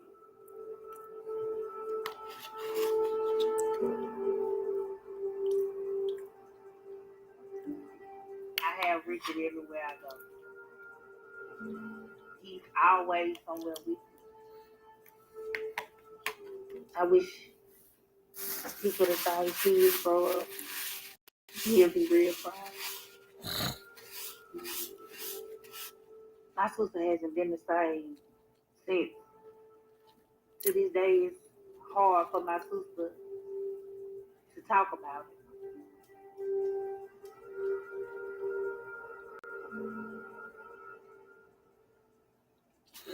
Next is the missing persons case. Ogden, Utah uses a real-time crime center known as ATAC to help solve crimes faster. My name is David Wheeloff. I currently serve as the director of the Area Tactical Analysis Center for the Ogden City Police Department. Ogden is a city about 35 miles north of Salt Lake City. Our city is very innovative with respect to our approach to policing. In July of 2011, our center went live.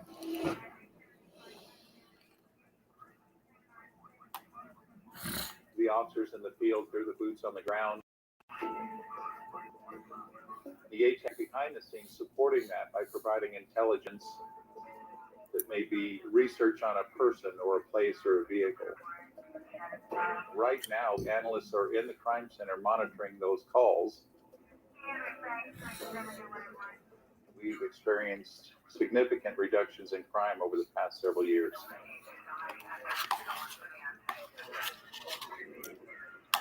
In 2020, this center would hold the key to catching a killer.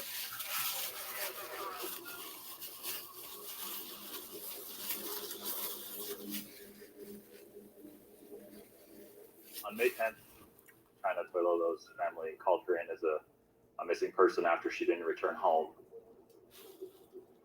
It was Mother's Day, which was a big red flag for China's mom. Whoa! That day before Yep, Mother's Day. definitely. Her dad told her, don't forget what tomorrow is. She said, don't worry, Dad. I won't be long. I'll be back. Not answer your phone. texting me back. I knew something was wrong because China always answer my call.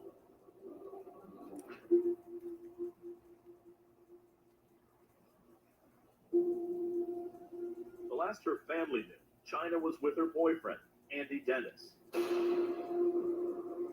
China's father and other family members head to Dennis's house. We met him at his place and we asked him if he'd seen China. He didn't open the door. He was actually starting to feel threatened. Andy did make a 911 call. Do you guys have an emergency there? Yes. Yes, we have some people over here trying to go find us and break in our house. Do you know them? Yeah, they're my in-laws and they're banging on the door so hard. They're scaring my kids. Andy's 911 call prompted a response from the Pleasant View Police Department. The body camera was recording. Yeah, Andy, can I come and talk to you for just a minute? Could you tell me what's going on? Sure. Saturday night, around 10:30. Okay. My girlfriend called. She told me to pick me up at Powers Gym. So you picked her up and brought her here Saturday. We were talking, having a good time. What time was that at, do you think? Around 3. He said that they were hanging out and she called an Uber and he hadn't heard from her since.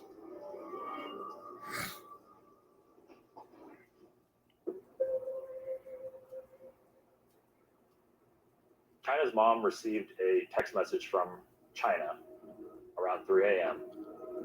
simply saying, "I'm headed home." That was the last message that she got from China. Would Andy be willing to talk to the dad? Andy, would you be willing to talk to the dad if we're right here with you? You said yeah. China and Andy's relationship was an on and off relationship. So it's my family say, no trouble, if nobody wants to fight, that's it. We're just here to find the information out. This is a good question, man. You know that's my daughter. That's my girl.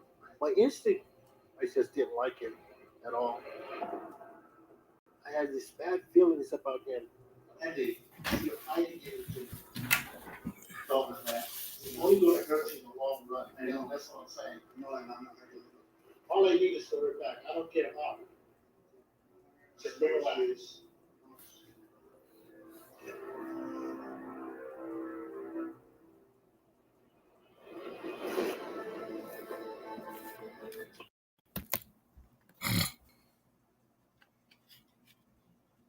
Care how.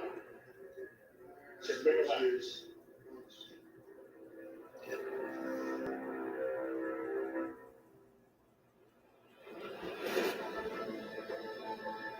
So at the time the police went to the house, they didn't see any suspicious circumstances. All he could tell them was that she left on her own. He hadn't heard from her. That was simply the end of their conversation. We had no reason to suspect Andy Dennis of any kind of foul play. When I came outside his house, then a policeman asked me, "What do you feel?" And I said, "Everything he says is a lie." He knows what China is at.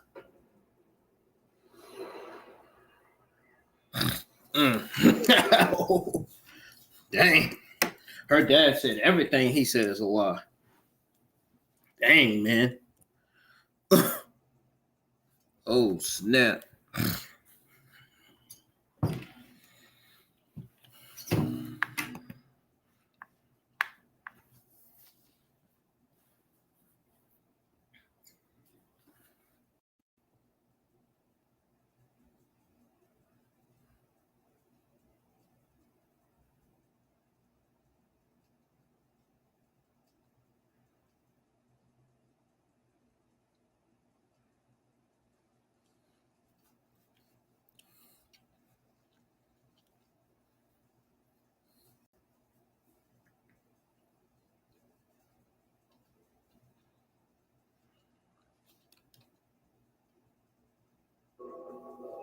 When a family calls in a missing person, we have to look at it as, is the person endangered?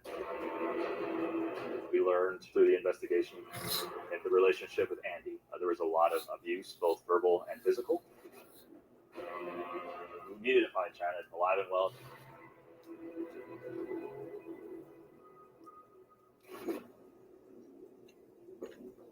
And he told us that China got an Uber home. We looked at all the records in the area that night to see if we had a driver that picked her up from the home. He lied. Detectives reach out to ATAC to help them analyze the records. In the meantime, detectives get a hold of China's bank card information. On May the 9th in 2020, we found a charge at a gas station. The video footage does show her arriving there in her car, walking in to the gas station. On Saturday night at 9:14, China uses her bank card to make a purchase. The camera showed her coming out of the gas station and leaving. Nothing was concerning. Analysts finally finished their search of the rideshare records. We found no transactions to any ride-sharing service. There was no evidence to prove that happened. He lied.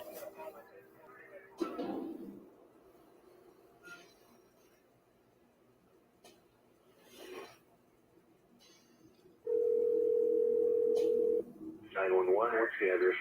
I'm in the Ogden Canyon, and me and my friend just found a dead body. We just entered the canyon, and as we walked down, we saw it. County deputies responded. There's a cliff from the road that you can look down to the river. They could see legs of a body that were kind of hidden behind the bush. So I responded out to the scene after receiving the call. It was told to me that it was believed to be someone fallen off the side of the road. I didn't get real close to it. No, it doesn't appear to be.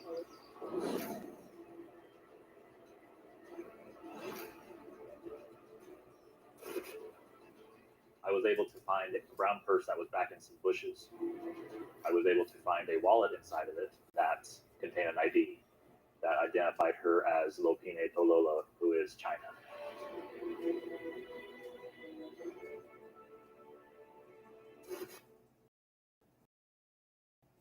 Another detective and I went to the police. Can we just have a chat with you guys in here? Yeah.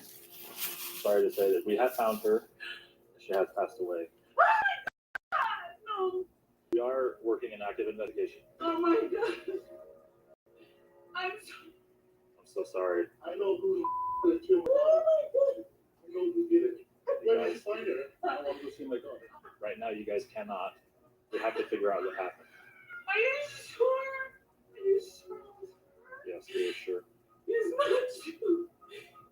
It can't be true. Oh my God. And I don't even know what happened after that. Everything is a blur. I was angry. That night was a very dark night for me. China was a loving person. Just caring, kind. I told her, I say, I can't wait to the day that we'll be able to walk you down the aisle. We planned that we're going to have this father and daughter dance. I'm sorry. That never happened.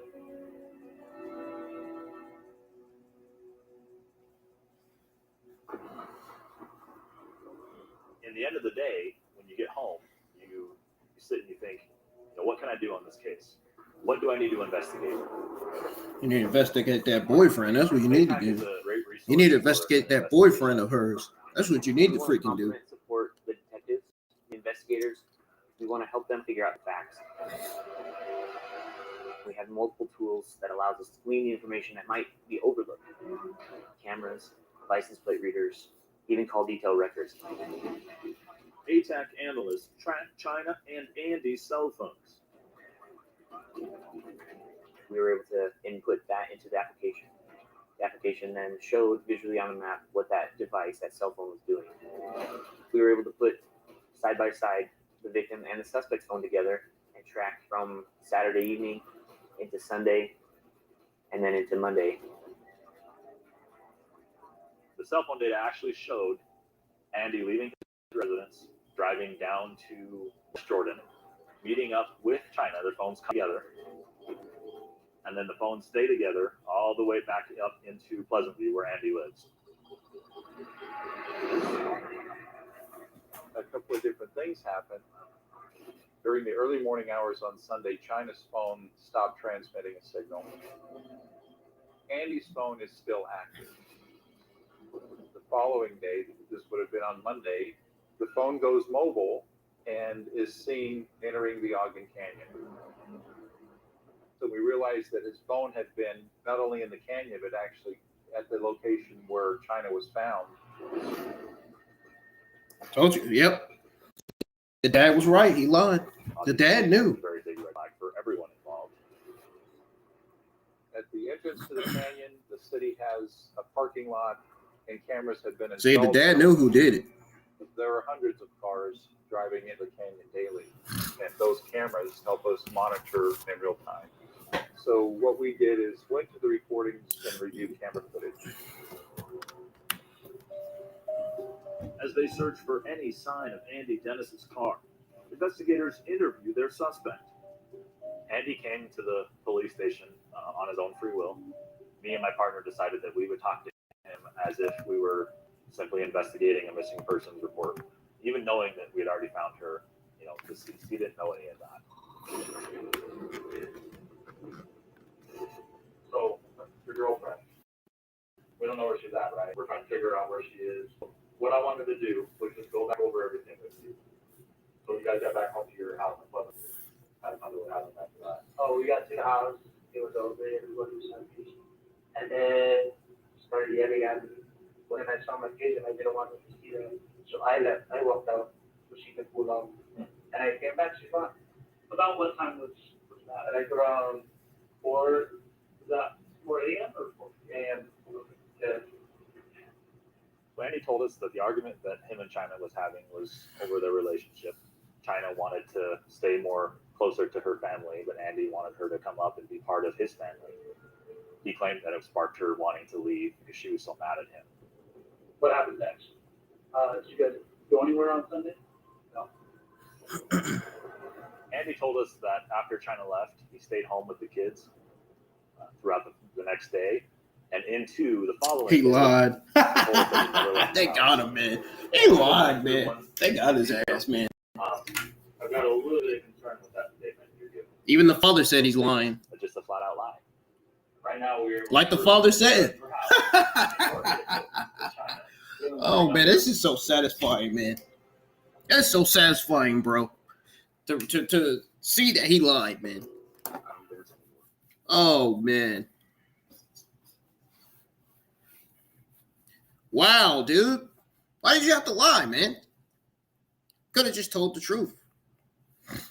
And the family would have some stay. You don't have to worry about the father getting at you and shit. Now all of a sudden you want to start lying.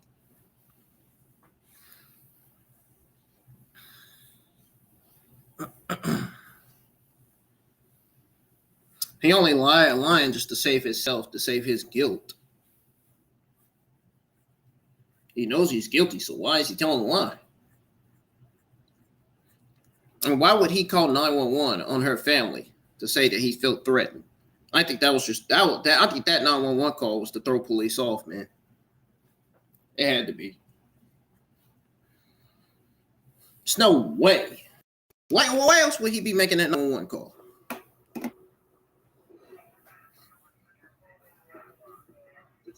I think it was not only to throw police off, but her family off too. We were actually able to obtain footage that showed Andy's car driving up Ogden Canyon, going in the direction of where China was located. We knew they entered in that canyon. There's only one way in and one way out. His vehicle was seen around 9:42, and then traveling back out. He was unaccounted for 50 minutes. the video footage from our city cameras allowed us to identify his vehicle, which is a black Scion TC with aftermarket wheels. Got him. I gotta go anyway. He's lying. Take your call. No. We're home. We made it very, hey, this is confusing to us. Like, what's going on with this? And we showed him the pictures. And he kind of froze up. We want to make sure you understand why that's happening. Okay, we found her body. So this is a homicide investigation. We'd be more than happy to talk to you. But you told us you want a lawyer, so. Got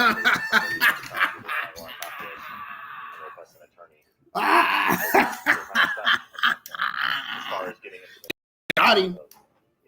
See, the father knew he was lying, man. The father kept saying, he's lying, he's lying, he's lying. Has killed China, so they have to release him. We do not have enough evidence to charge him. Okay, you're being. Of course they don't. They'll have it soon. So here's the other thing, I understand this. Doesn't mean everything's over. That the investigation's still ongoing, okay? The medical examiner hasn't yet determined China's cause of death. We simply couldn't make an arrest until we had that determination. Just some of the things he was saying were not adding up. But they didn't have enough information or probable cause to file charges against him. In this case, it took almost about a month to receive the cause of death from the medical examiner's office. They ruled it a homicide by strangulation. Police check their 911 call records from the night China goes missing and discover one final piece of the puzzle. On the night that China went missing, one of Andy's neighbors woke up to banging and yelling. So she got a little frightened. So she called 911. She looked out her front window and saw a woman that was yelling and screaming and was proceeding to walk back towards Andy's residence. She started taking some pictures on her phone, and they were high-resolution photos. We were actually able to zoom in on the photos and see that the female in the garage that got into the car that belongs to Andy was in fact China. The story that Andy gave us, claiming that he didn't take her anywhere, he never left the house, just didn't make any sense. Nope. With cameras and cell phone Sure data. did. That stuff's solid evidence. That stuff doesn't lie. Nope. Using all the ATAC information, police develop a theory. On the night that China went missing, Andy went to pick her up. He wanted to bring her back to his house so they could be around his kids, kind of be that family that he wanted. Wasn't going as planned. China wanted to go home, so she texted her mom and said, "Coming home." Eventually convinced Andy to what she thought was him taking her home. And while they were in that car, there was some type of altercation where Andy killed her. We had enough evidence to charge Andy. We arrested him and booked him in jail for China's murder.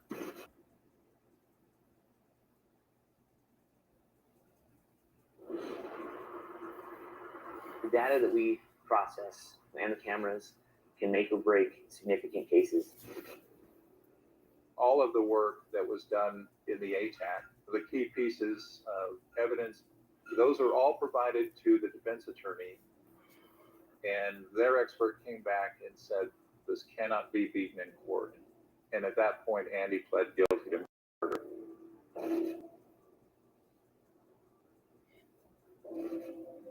Andy Dennis pleads guilty, and a judge sentences him to 15 years to life for first-degree felony murder.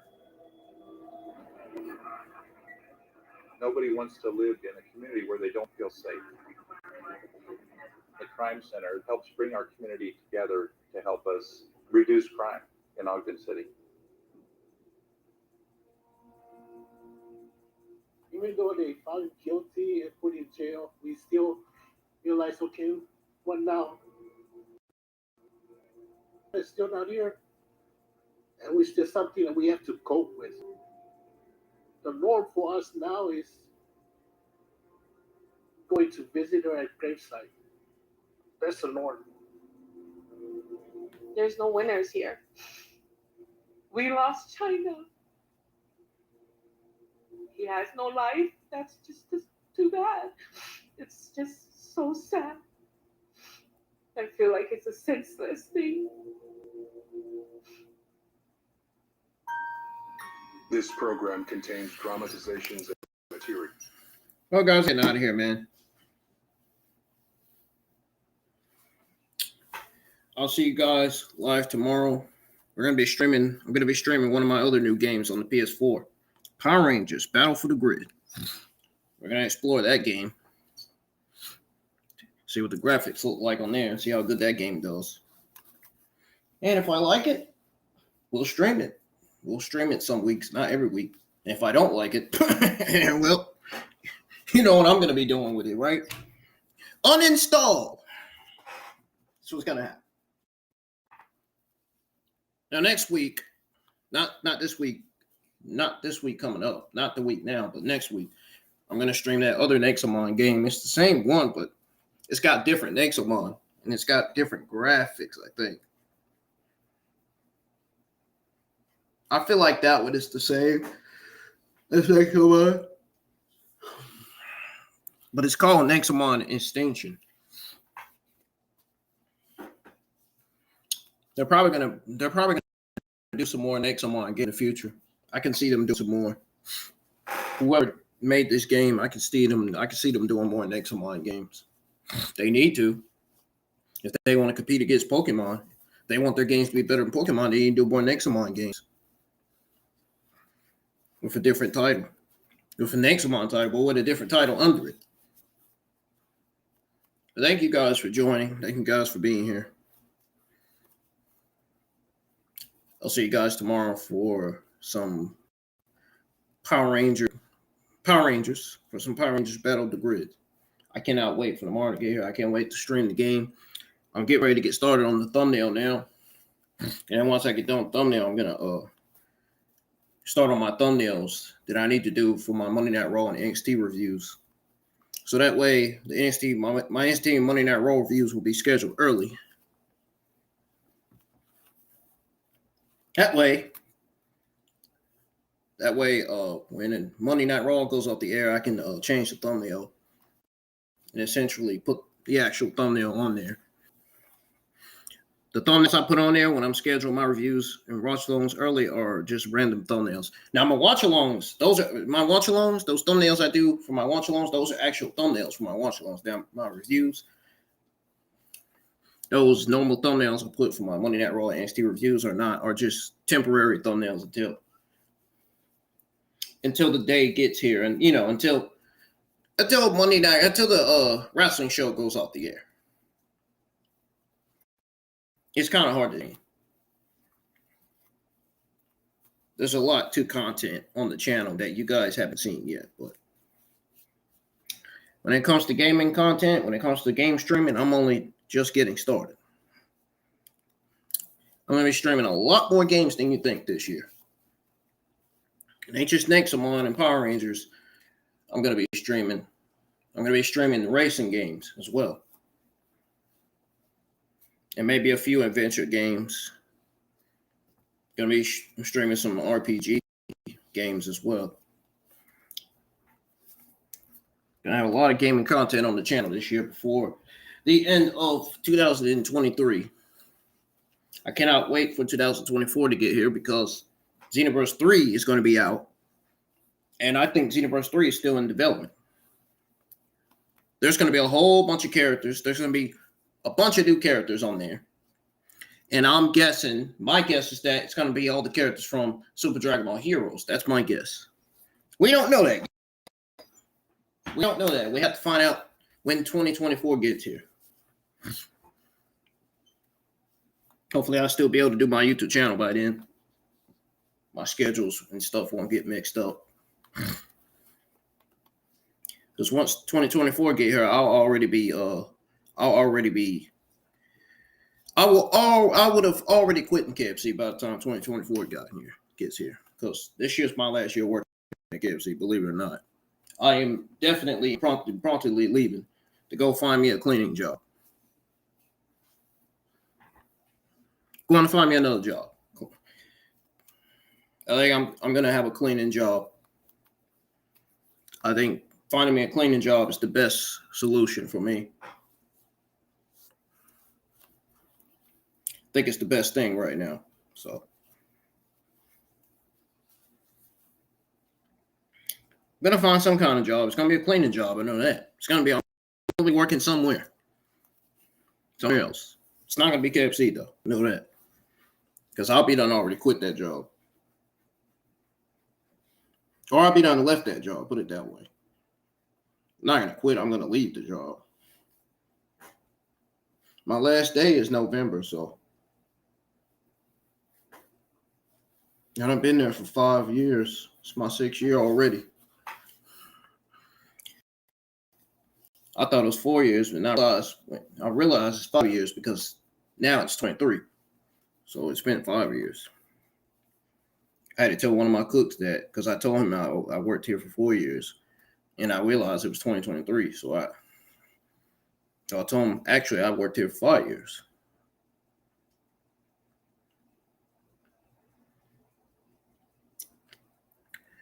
Yeah. But like I said, thank you guys for always supporting my YouTube channel. Your support, your comments, your likes, all that goes a long way. And continue to help me get up to 1,000 subscribers and 400,000 watch hours. Again, continue to help me get to 1,000 subscribers and 4,000 watch hours for monetization. It helps. I would like to get to 1,000 subscribers and 4,000 watch hours. That is for my YouTube channel, man, this year. Not for me in life, but for my YouTube channel. That is the goal for this channel, man. And I'm getting out of here. I don't got nothing else to say. Oh, by the way, let's go over. I'm going to put on some music. Let's go over the schedule that I put on the community page for this week on my YouTube channel. Put on some music here for a bit before I get out of here. I want to at least go over the schedule, because I don't think nobody seems to be paying attention to it.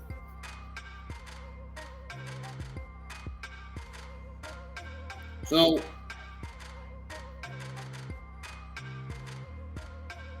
I uploaded the full Mortal Kombat basic tutorial,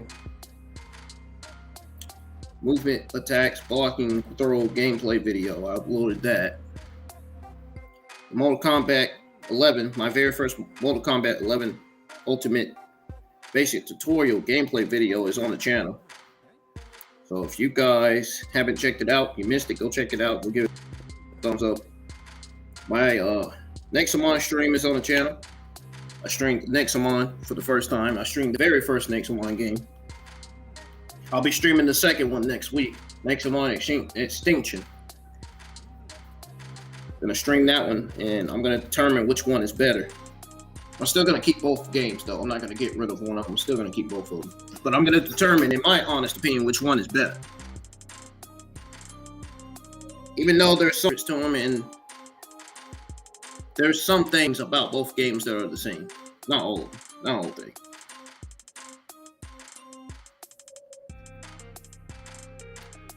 And, I went live with a real-time crime watch-along, which I'm still live with right now.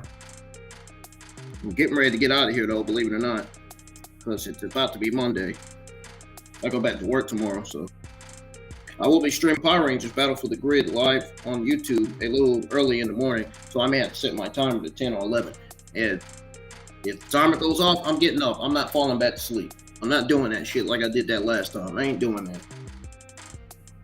That's how I be that's how I be oversleeping. That's how I be getting up late. I be getting up, I be falling back to sleep. The time I get up, it's one something. It's always one something every time I get up. I gotta stop doing that, man.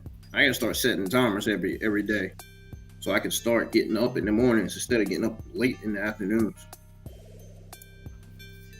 It's just not good for me in the medic. I honestly just don't think it's good for me in the medication I'm on. But I haven't really been feeling. Well, I've been feeling nauseating. I have been feeling nauseating, a little dizzy. That's why I think that's one of the reasons why I say it's not good for me in my medicine.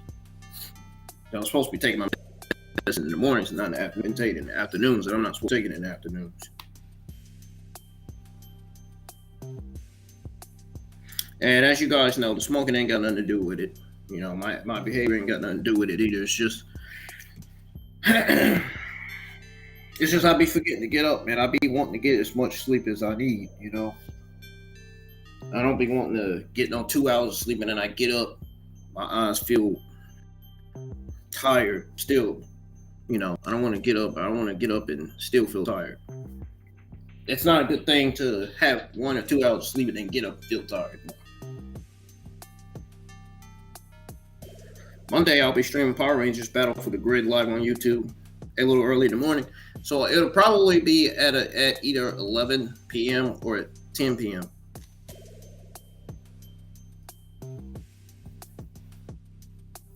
I think I'm streaming at 11 p.m. I'll probably just get up at not 11 p.m., but 11 a.m., excuse me. Get my time mixed up already. Jeez, it's the new week and I'm already getting my time mixed up. Oh, man, I gotta stay on. Anyways, some of you may not be watching this, but I hope you are somewhere living. I will be streaming Power Rangers Battle for the Grid Monday. It'll be at either 10 o'clock a.m. or 11 o'clock a.m., one of those times. I will more than likely be getting up at maybe 10:30 a.m. Maybe, I don't know. I'm thinking about it. Okay. Now, Tuesday, I will be live for my Monday Night Raw review. My Monday Night Raw review will be my Monday Night Raw Go Home show review. So, my very first Monday Night Raw Go Home show review. There's a difference between a Monday Night Raw review and a Monday Night Raw Go Home show review. But I'm going to do my Monday Night Raw Go Home show reviews and SmackDown reviews the same way I do my regular Monday Night Raw SmackDown reviews. But my Monday Night Raw Go Home show review will be live Tuesday afternoon. So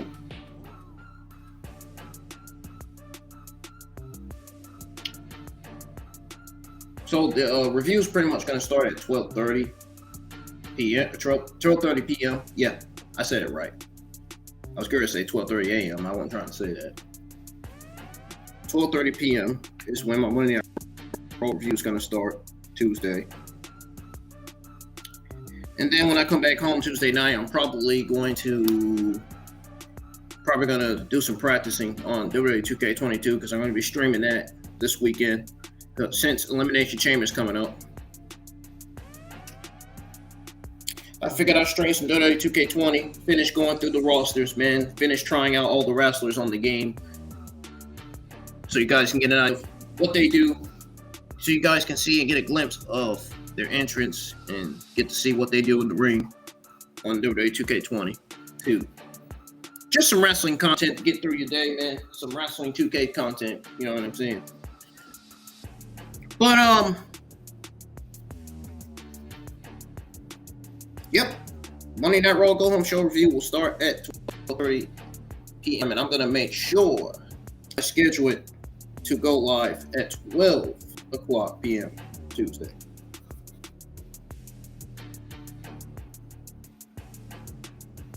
Sometimes I go live after those times, and I'm not supposed to. I'm supposed to go live right on time.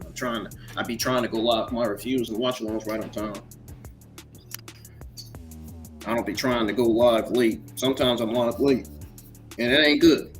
I gotta be on time. Wednesday, my NXT review will be live. Tyler Bate will be on the show. Guys, I've already went over the card for NXT.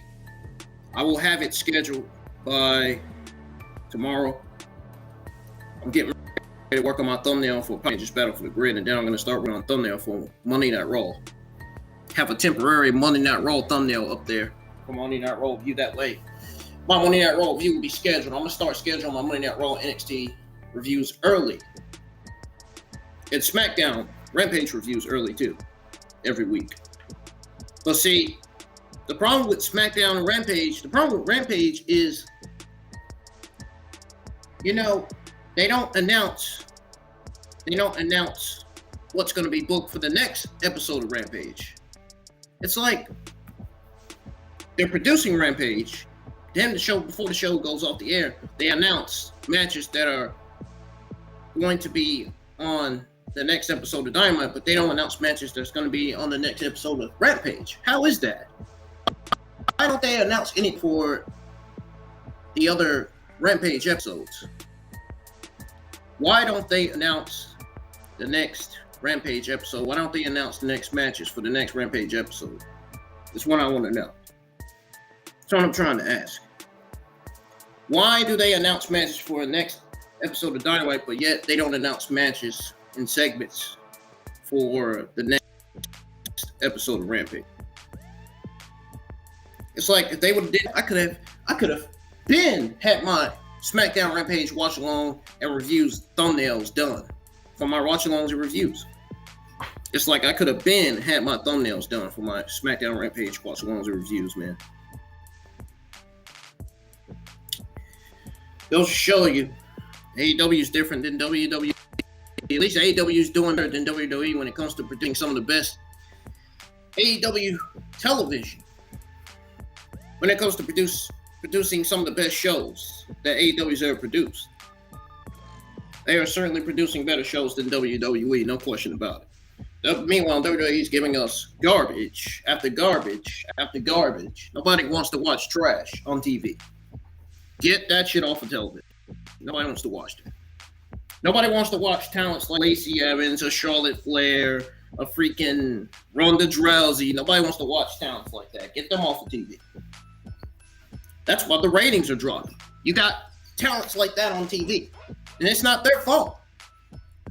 It's the matter of the fact that WWE is not releasing them from their contracts. Why hasn't WWE got rid of Charlotte Flair, Lacey Evans, and Ronda Rousey yet? Oh, because they're too scared to. They're too scared to get rid of Ronda Rousey, Charlotte Flair, and Lacey Evans. They're too scared to get them off of television. It's like, why is WWE afraid of getting these three ladies off of television? It's more so the women's division than the men's division right now. You know what I'm saying? The men's and women's divisions that are doing great right now are these Raw and AEW women's divisions. The men's divisions, the AEW men's division is doing great. The SmackDown men's division is doing great. The Monday Night Raw and NXT men's division, I don't know. I'm kind of starting to doubt both of those divisions. Given how terrible Monday Night Raw's been some weeks, I don't know. WWE's got to do better with their shows, man. They really do. I even say that to AEW when they start producing bad television.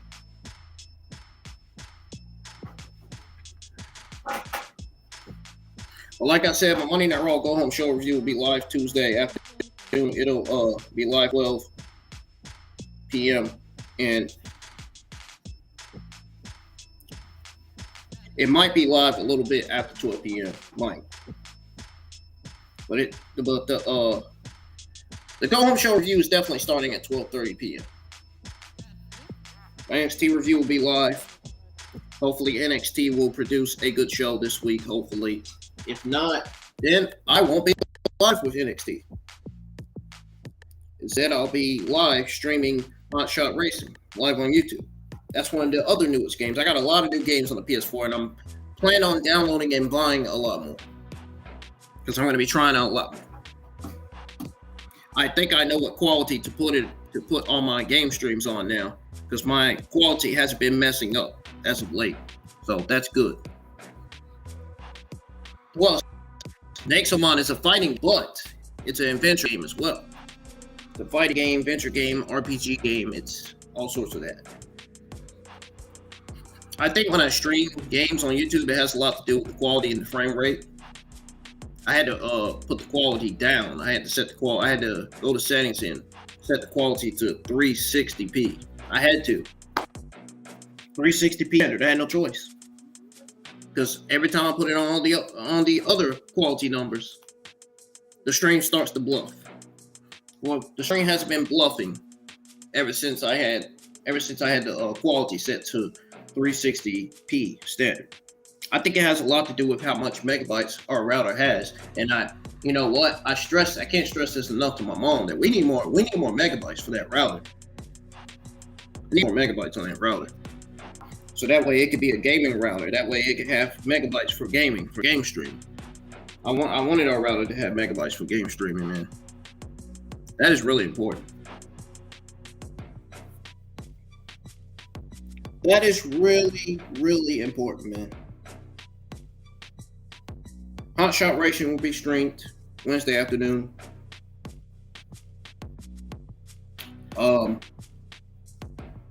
What else? Oh, after that, my AW Dynamite watch along will be live Wednesday night. And then immediately after the watch along, the Dynamite review will be live. So I'll be live almost at the same time as JD. Almost at the same time as JD and all the other wrestling YouTube content creators and podcasters that are usually live with their Dynamite reviews.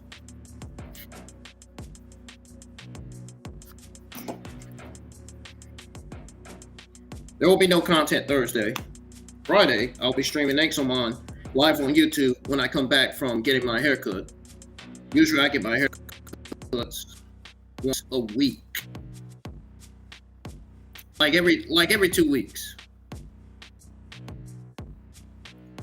See, this week I get my haircut. Next week I don't. It's like a once a week thing. It's like 2 weeks.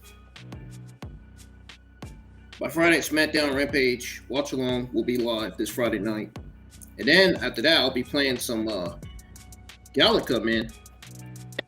Galaga, man. Oh my god. I used to play Galaga. I used to play Galaga from when I was a kid all the way to being a teenager.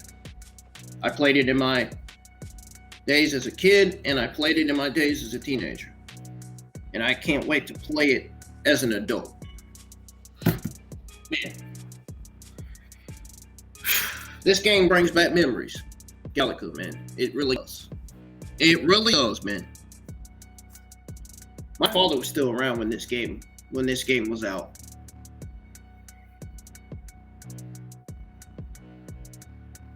My father used to brag about this game. I remember my brother used to talk about a few things about this game. We used to go against each other, man. My brother used to get mad because he used to lose to my dad and stuff in the game. Hell, I used to lose to my dad too. I used to lose to my brother a few times in the game. My brother used to lose to me a few times in the game. In that Galaga game.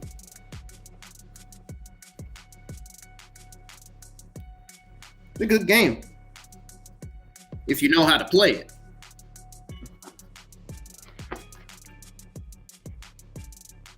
So I'll be streaming that from Friday to Saturday morning.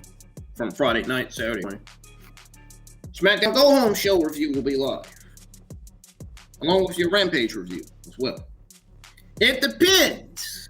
I put on my community post, depending on how both shows or one of the shows will do. Depending. If both shows don't do good, then it'll be a complete waste of time. If SmackDown doesn't do good this Friday, I am shutting down the stream and I am going live with a different game. I'm going live to stream a game. I'm serious. If SmackDown doesn't do good,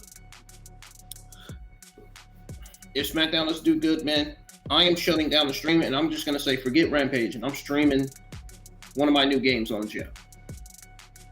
Now, if SmackDown somehow does a little good, then I'll still stay live until Rampage goes off the air. I think SmackDown, with Elimination Chamber being this week, I think my prediction is that Raw and SmackDown will do somewhat good this week. Not that good. I don't think they're going to do that good this week. I don't. I want them to do good, but I just got that feeling that they're not really going to do that. These shows are not really going to look like golden shows.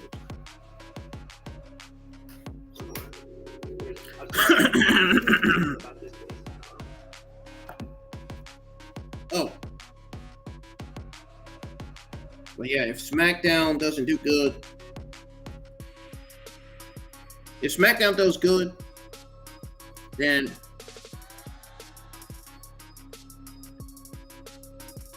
I will still be live for Rampage. If Rampage doesn't do good, I'm shutting down the stream, and I'm streaming either the King of the Fighters 2022 game, because God, that game has the most freaking characters out of any other game. The King of the Fighters 2022, that's a game I'm buying. That's a game I'm downloading. Ultra Street Fighter 4, that's another game I'm downloading. Or WWE 2K20 2 live on YouTube this afternoon. I will be streaming WWE 2K22 live on YouTube Sunday. That'll be after I upload another Mortal Kombat 11 basic tutorial video. It'll be part 1. And it's going to be titled Environment, Interaction, Special Moves, and Combo Attacks. It's going to be a gameplay video where I show you guys all those things.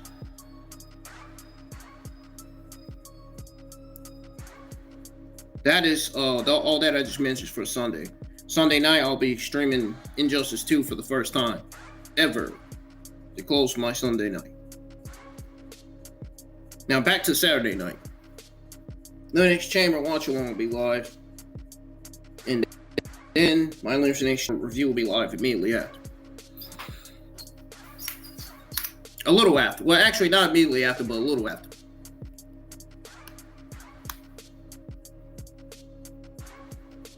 Now, does anybody have any questions before I get off of here? That is the schedule for this week, man. If you have any why did I say schedule? If you have any questions regarding the schedule, let me know.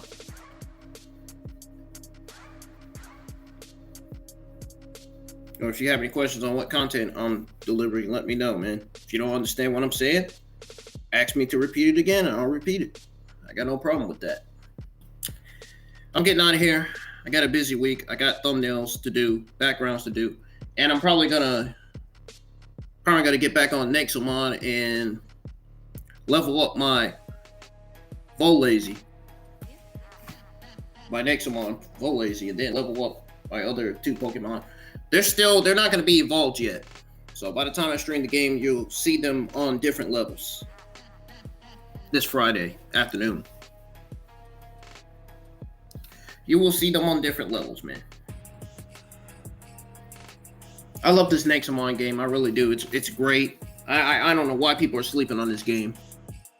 Really. You have to go out your way to... You need to go out... I recommend you to download this game. Seriously. I recommend you to buy the Nexomon Extinction Collection. Both games are the same to me.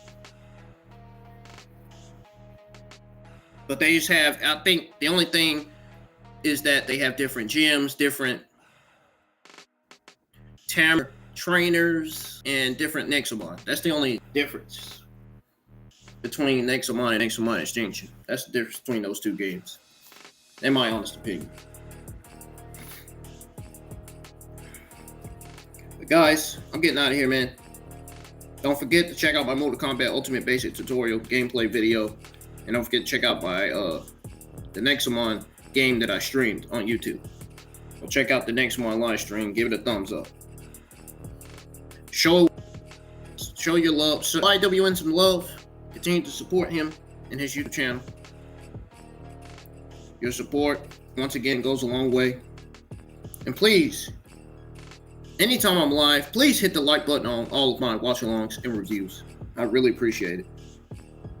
I need as much support as I can get. I may not be, my mind may not be right tonight. My head may be somewhere else tonight, but at least I know what I'm saying. I'm smart. I'm a smart guy. I'm a smart, handsome young man. I ain't stupid.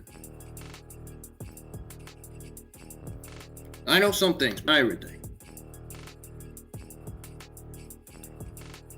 Especially when I'm saying that because it's like when I'm dizzy, when I'm feeling nauseating, I'm just now eating, taking my meds late. I don't be knowing some stuff. I don't be remembering some stuff. But then, like when I'm eating and taking my meds early, and I'm feeling okay, feeling like I'm going, getting my day started. Yeah.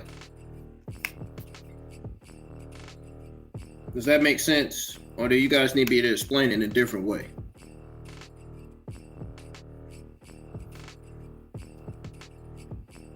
Anyhow, guys, I'm getting out of here, man.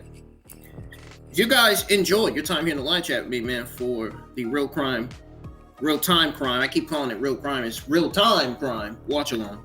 If you enjoyed the real-time crime watch-along, man, let's get some likes on the stream.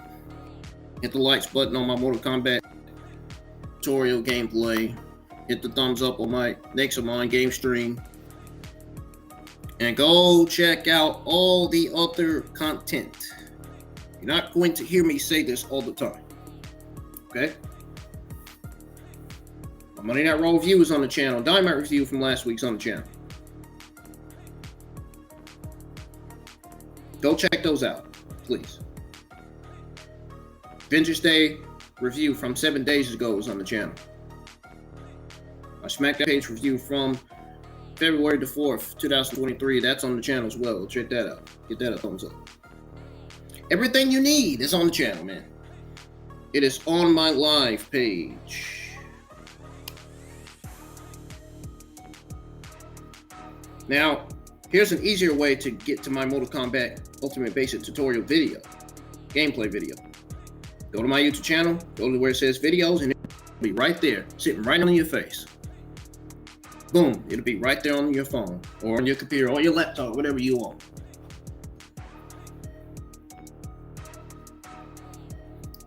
You can give my channel a rating. You can give my channel a grade if you want to. You don't have to. That would be nice too. You can grade and give my channel a freaking percentage or rate or whatever, however you want to do it, man.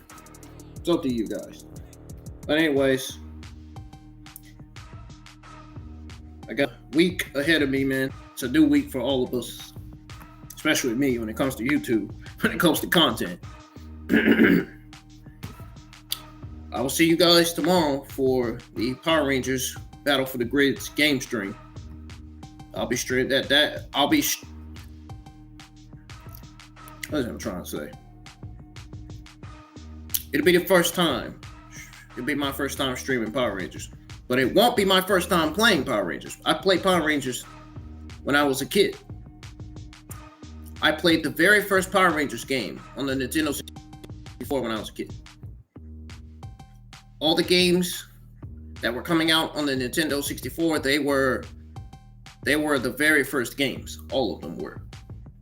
Star Wars, NBA, baseball, freaking hockey, Star Fox,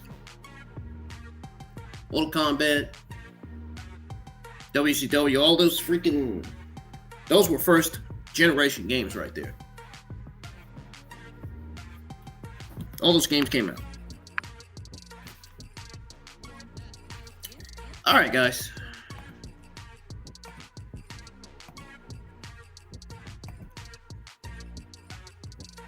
I hope you guys have a good new start to y'all's week, and I'll see you guys tomorrow for Power Rangers. Peace. Take care of your loved ones. Too many people dying out here. I'm seeing every day. Every day, all I hear is somebody getting killed, somebody getting stabbed this, somebody getting killed that over this. Whether it's a third 5-year-old getting shot. What? It's crazy, man. People are doing too much. Why you guys think I stopped watching the news? It's too much negativity. News is too much negativity, man. There's too much negativity on the news, man. Stop watching the news while you can. Too much negativity on it, man. Stop watching the news and just focus on yourself. Yourself is all that matters. Yourself is the only person you have. Back in the day, everybody used to get along. Now, it's new generation. Now, everybody's just in it for themselves. Nobody wants to help anybody anymore. There's parents that are disrespectful to their children, wanting to help their children succeed. There's children that's disrespectful to their parents, don't even let their parents succeed. There's parents killing their own children. Children shooting and killing their own parents. And you got uncles out here shooting, killing their own cousins, man, for no reason. There's people turn on you in an instant, man. It's crazy. It really is. And if everything you heard in the background on that real-time crime episodes isn't any indication of that, I don't know what else to tell you. Everything you just heard out of both episodes, man, should be enough to tell you, A, stay away from violence. B, be careful with who you hang with. And C, do not. And I can't stress this enough to anybody. Because my cousins, I be worried about my cousins, man, being around a gang activity neighborhood, man. A neighborhood full of gangs, man. Heck, I'd even be concerned for myself being around a neighborhood. Do not be around a neighborhood where it's gang activity going on. It's not a good look. It's not a good look. It is not good being around those neighborhoods, man. You get killed, you get shot, you get beat up in an instant.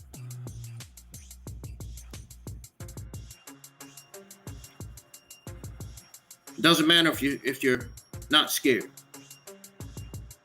If you're scared or not scared, you still shouldn't be in that neighborhood.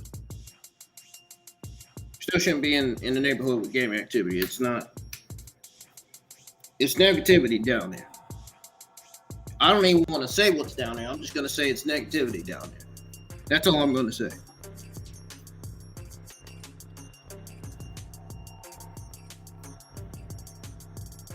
I'm not even going to say the other things. People need to get their minds out together, man. I'm not going to say it. One of them starts with a D and another one starts with a freaking B. Now, I'm not even going to say those words on here. Those words are not meant to be said on here. So, remember, I've been reading the YouTube guidelines. I ain't stupid. I'm taking them with serious precaution. Now, I mentioned this a few months ago. Here I am bringing this back up. I've been reading the YouTube guidelines. Yeah, I have. I still remember.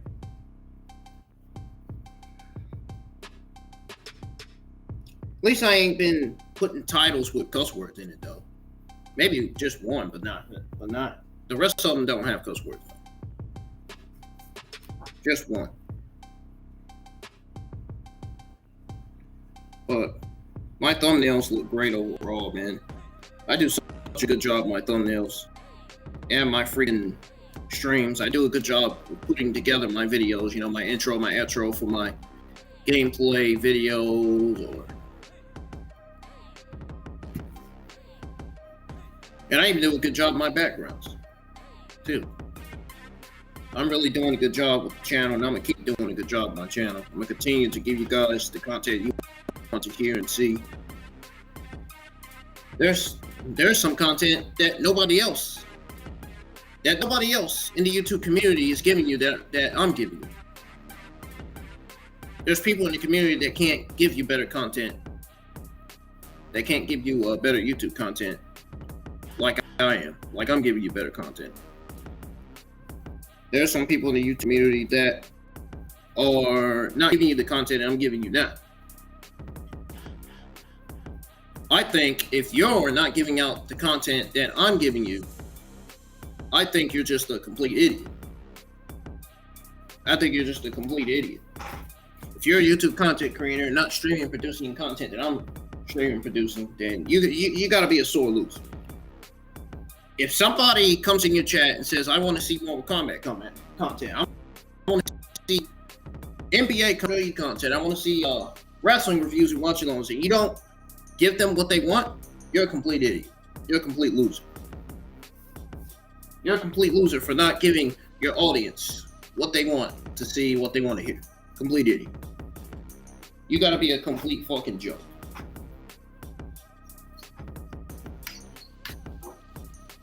You're nothing but a spineless coward. All you're on YouTube for. What I'm trying to say is, I'm watching this guy get arrested here on TV. What I'm trying to say is, I'm trying to put it together. If you're not giving your audience the content that they want to see and hear, you are a complete idiot. You are as stupid, you are as dumb as green grass. You are as blind as green grass. You have to stream, produce, and upload videos and give your audience what they want to see, what they want to hear out of videos and live stream watching. People need to do what I am doing right now. If people are not doing what I'm doing, that's a problem. Now, if you were inspired by me and you want to do what I'm doing, you're doing what I'm doing, it's not an issue. It's just you following in my footsteps, man. Trying to become the best YouTube content creator that there is. I'm trying to become the best YouTube content creator that YouTube can have. I can't wait for monetization to come up, man. And I'm hoping when I turn in my YouTube channel, I'm hoping it'll pass the partnership program. If it doesn't, it's going to be a major big loss because I have put work into my channel, man. I put work into my content that I've streamed and produced, and I don't want that to go to waste. Then I'll have to start over again. I already have a second YouTube channel that I'm already going to be starting on soon, just in case. I got the profile picture on and everything.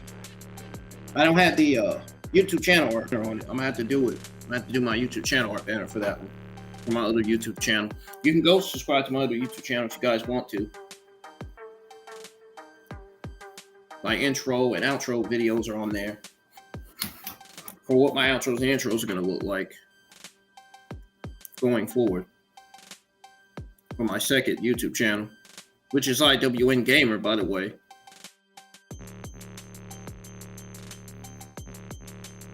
But anyways, if you guys want me to link my other channels in any of the descriptions on any of my reviews or watch-alongs, let me know.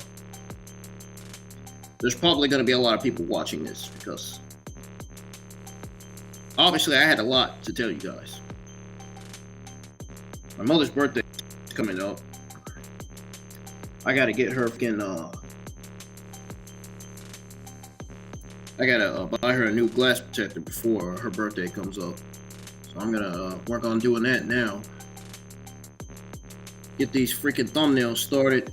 Get everything scheduled so I don't have to freaking spend my time on doing thumbnails. That way I can get on the game, do some multiplayer, do some online multiplayer battles. I'm slowly but surely getting back to streaming again. Slowly getting there. It's gonna take some time, but I'm getting there. Some of you guys are probably like, why is he saying that? He's already started. Well, because I've only streamed a few games. Because I'm just now getting back to doing that.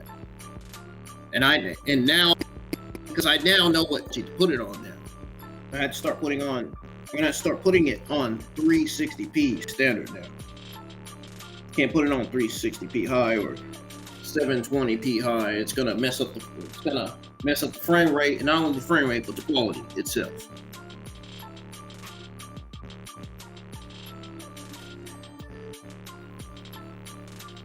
But I definitely put in work to my YouTube channel. My YouTube channel is definitely going through a major change, going through a short transformation. You will see a brand new channel art banner on my YouTube channel, a brand new YouTube profile.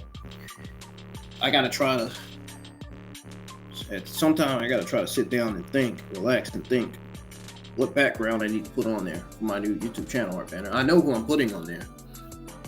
I'm putting all of my main favorite Dragon Ball Super characters on there, my main favorite AEW male female talents, WWE male female talents, and my main favorite characters in all of my main favorite games that I play.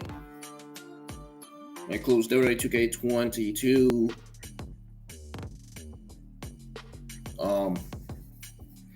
Naruto, Dragon Ball Z. There's gonna be some Naruto characters on there too. And I might put a few Mortal Kombat characters on there because Scorpion is one of my favorite Mortal Kombat characters. Sub-Zero is another one, and Ranger, and a few more. I never even got to use Ranger yet, but I will. We haven't got to the other tutorials yet, the advanced, the character lessons, but I'm slowly getting there. Yeah, I'm in a lot of games. I'm going to be streaming Mortal Kombat. And the Mortal Kombat game before the 11th, you guys remember that Mortal Kombat game that came out in 2015? The one before Mortal Kombat 11? Yeah, I'm getting that Mortal Kombat game too. So I'm going to have Mortal Kombat 9, 10, and 11. I'm going to get 9 and 10 since I have 11. I figured I might as well buy 9 and 10 since I got 11. Because 10 has Jason, that alien on, and I will try those characters out. My God, I want to see how good Jason is on Mortal Kombat 10. I want to see how good he is, man. I might even do a gameplay video showcasing Jason on that game. Probably, maybe on a Halloween day, maybe. I don't know. We'll see. But I'm definitely buying a lot of games. I'm definitely gonna be downloading a lot of games now that I have PlayStation Plus Premium. And I can cloud stream. I think cloud stream is a fucking waste of time. I think that is a dumb decision. I think adding cloud stream to premium was a dumb decision.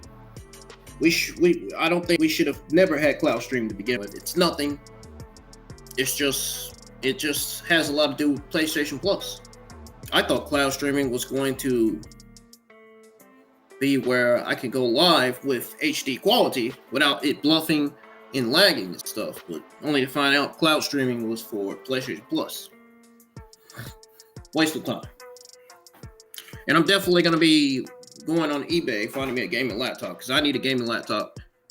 Lord knows I need a gaming laptop really bad. And once I do that, I'm going to be streaming on the gaming laptop on the PS4 on the laptop instead of streaming on the console itself, instead of streaming it on the TV, because I am tired of doing that. Seems like when I stream my games on the PS4, the quality blows. But when I stream games on the laptop, it doesn't do all that. Strange.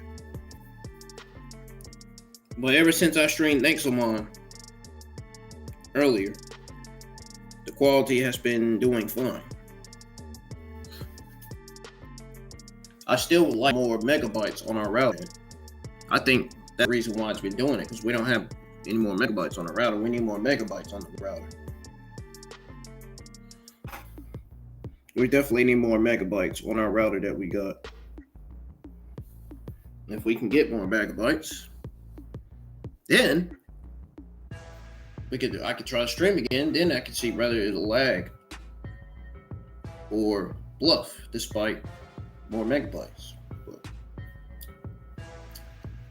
I got a lot planned for you guys this week on the channel, man. Be on the lookout for my Raw NXT reviews. They're going to be scheduled. Be on the lookout for Power Rangers tomorrow. I'll be streaming that. I can't wait to Power Ranger World on Power Rangers Battle for the Grid, man. It's basically the same as Power Ranger Legacy Warriors, but it's different. Same with Mortal Kombat Mobile. Mortal Kombat Mobile is the same as Mortal Kombat 11. But see, Mortal Kombat Mobile, it has 130 characters on there. Oh my God. And you better best believe I'm going to be playing that game without the stream. I think it does better without the stream than it does with the stream. Because I tried to stream it and nothing wouldn't happen. It was just sitting there. The game was just sitting there, man.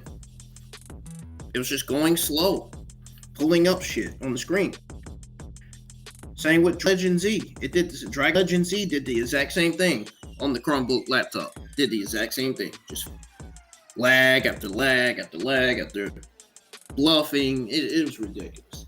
It was absolutely ridiculous. It really was. You should have seen how mad I was that day. I was so mad. I looked in the mirror and I found out my face was red. My face was red. That's how mad I was. I was angry about that. I was really angry about something that was definitely a big deal. That was serious. If I'm serious about something, if it's a big deal, you know my face is gonna be red. You know I'm gonna be angry. It's gonna be a good week. I'm hoping to get in my good mood. Hopefully.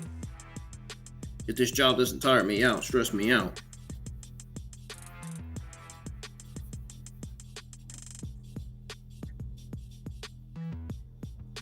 If I'm able to get out of work early, I'll be trying to get my darn dish stuff done fast now. Because not only am I a dishwasher, I'm prep cook and I'm a productive cook too. So it's a lot on me. I know. I'm used to the productive cooking and prep cooking. I'm used to the dishwashing too, but I'm not used to waiting on people to bring dishes back. I expect all the dishes to be back there, so that way it'll be done. That way I don't have to worry about washing so many. That way I can wash a little bit, you know. That way I can wash the remaining dishes that are up there. Because usually when I have all my dishes washed, there's only a little bit more. Guys, I got some good news to tell you before I get out of here for real this time. I was able to figure out the problem with DirecTV box. Well, turns out it actually turned out that well, I didn't really need a new one. But at the same time I do, because I feel like the one I had was old, to be honest. And plus, I was trying to see if that was the problem, but it turns out it wasn't. Well, it turns out I need to add a client on there. And that's not the only thing. My controller wasn't connected to the Gmail, so I had to connect the controller. Had to add a new client on there. And because the client on my DirecTV box wasn't on there. So we had to call DirecTV. We had to get DirecTV's help to set up the box, activate the box and everything. Box was activated. Everything set up. And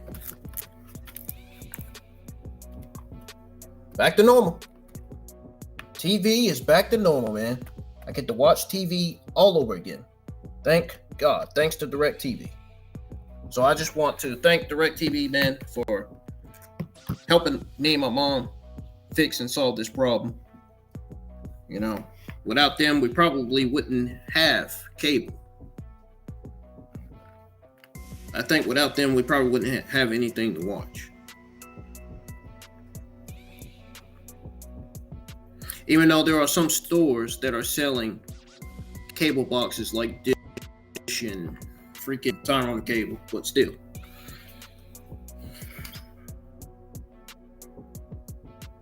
But I'm getting out of here. I do want to thank you guys for joining live chat, man. I'll see you guys tomorrow. And cheers to a new week, man. Cheers to a new week. I need a real cold beverage. This ain't no cold beverage. You know what I'm talking about. I need that New Year's drink with that freaking gray glass that I had. You remember that New Year's night? I had that gray glass, man, and I was drinking out of it. Oh my God, that's a fucking bad drink. That was a good one. And that New Year's Day was something special. That was all. I mean, it was a typical New Year. It was a normal New Year's Day. It wasn't. There was nothing different about it. But I think the only thing about it was it took the stress and the weight off my chest, because I was still grieving from my father's death. All that weight that I had on me, grieving from my father's death, all that just, as soon as 2023 got here, it just lifted off my chest. Like, I just moved on from his death. There's not a time that goes by where I still say I love my dad. I still love my dad. I will always love my dad. My dad will forever be in my memory. Everywhere I go. Whether it's the basketball game, whether it's freaking at home or at church or freaking, well, I used to go to church. I don't go anymore, but whether it's at home or at work or barbershop, anywhere else. My dad's death will forever be in memory. I will carry his memory with me. I will carry his legacy going forward. I'm still is. Even though I'm just now getting started with it. But yeah, he will forever be in my memory.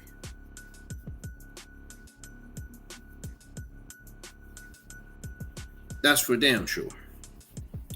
I gotta text my stepbrother this week and check on him, see if he's all right. I haven't been checking on him the last 2 weeks. I gotta check on him, see if he's okay. Probably my brother this week too. When he's off, on days when he's off. I'm not gonna call him on days when he's not off. I'm not gonna do that. No. It's just they say it's disrespectful to call somebody on a day when they're not off, and I agree with that. I actually agree to an extent.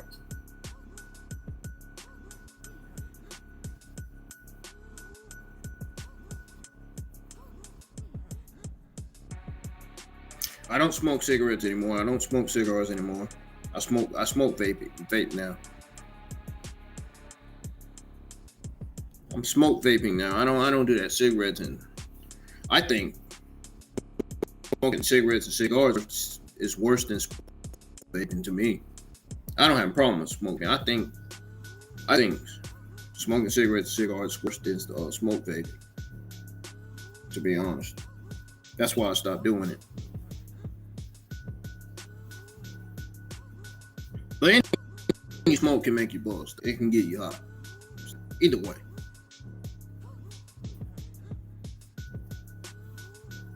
But I mainly came on here to go over my schedule. I didn't come on here to explain all that, but oh well.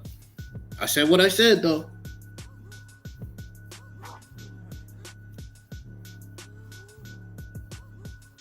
Well, hopefully you guys have a good start to your new week. I just started back watching the weather again. Because I know hurricane season is coming, and it's that time of the year we'd start watching the weather. Did it? I did it ever since I was a teenager. I'm talking about watching the weather. Watched it ever since I was a teenager, man. I never watched the weather when I was a kid. Never watched the news. Never understood news. Never knew what news was. Never knew what weather was when I was a kid. But when I became a teenager, I definitely had a better understanding as to what it was. So that's just like when I was a kid. I didn't know what phones were. I didn't know what tennis shoes were when I was a kid. I didn't even know what clocks were. I didn't know what time it was, I just knew that I was living. Knowing that I was okay, knowing that my mom and my dad was taking care of me. Well, my mother. I'm talking about at a time where my mother and my dad divorced. But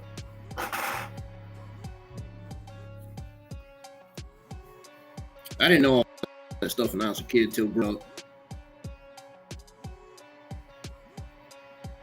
I'm still here. Haven't went anywhere. I wish I was moving out of North Carolina. Bad as this freaking place is. My God, I want to move out of North Carolina. I can't stand living here. Be better if I had a girlfriend.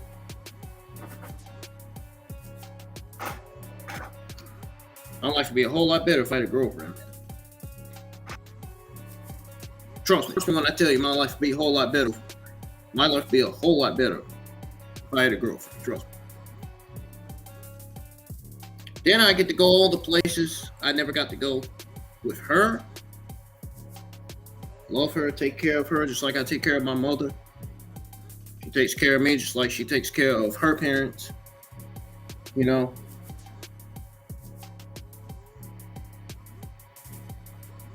I think being single is just, sometimes it gets boring. It really does. I ain't gonna lie to you. I don't want to. There's times where I'd even be wanting to talk about it. But I'm mentioning it now. Being single is boring.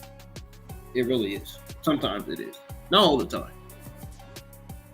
Now, when I was graduating from high school, yeah, I used to say that a lot when I was graduating from high school, because when I graduated from high school, I was gonna get me a job, try to find me a girlfriend. Well, finding me, I failed doing that. Instead, I got me a job. I wanted to do both, though. There's not too many females living around here, I'll tell you that. Not too many good-looking ones either. Which is not good. When you see ugly, terrible-looking females ringing around here, it's not good. Not good. It's a sign that either A, they on drugs, B, they don't believe in God, and C, they only believe in the devil.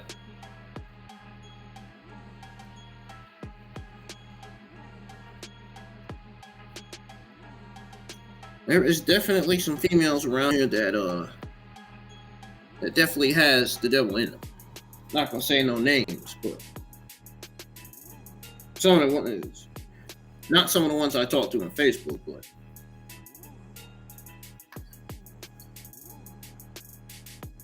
I even see some of my female friends, I even see them post negative things. Some of them do. Some of them do. I'm not gonna call them out. I just wish I had me a girlfriend, man, for real. If I had a girlfriend in my life, I'd be good. I'd be happy. You know, I'd have what I want. I think if I had a girlfriend, I'd have everything I want. That's the one thing. That's the one main thing that I want, is a girlfriend. I feel like I can do good having a girlfriend. I really do. And it's only a matter of time before one starts looking at me. Starts asking me out. It's only a matter of time before that happens. Hopefully in a few years that'll happen. I don't think I'm focusing on a girlfriend right now because I haven't really been mentioning anything about it.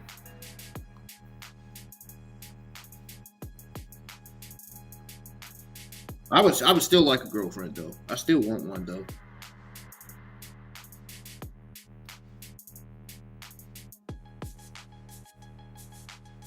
Whenever she's ready to meet me.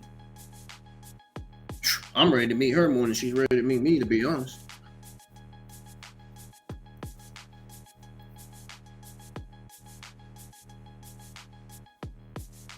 I be praying to the Lord about that. I be praying to the Lord. You know, I say, Lord, I pray that I one day have a girlfriend.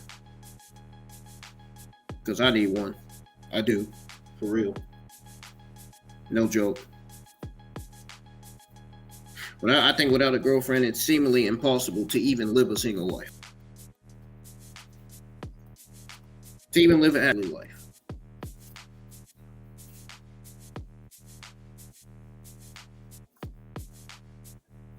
I think having a girlfriend would do a lot for me. It would do a lot of positivity for me, man. Having a girlfriend. Never mind the negativity. I am not. It ain't all that. It ain't none of that negativity stuff now. It ain't none of that.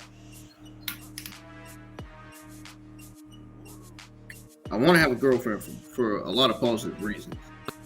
Negative reasons. For positive reasons, obviously.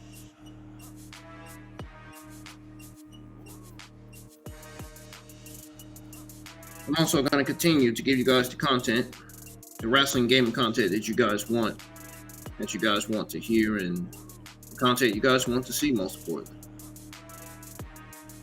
And hopefully, you guys are satisfied with the content I've been giving you right now. Hopefully, you're satisfied with the content you see on the channel.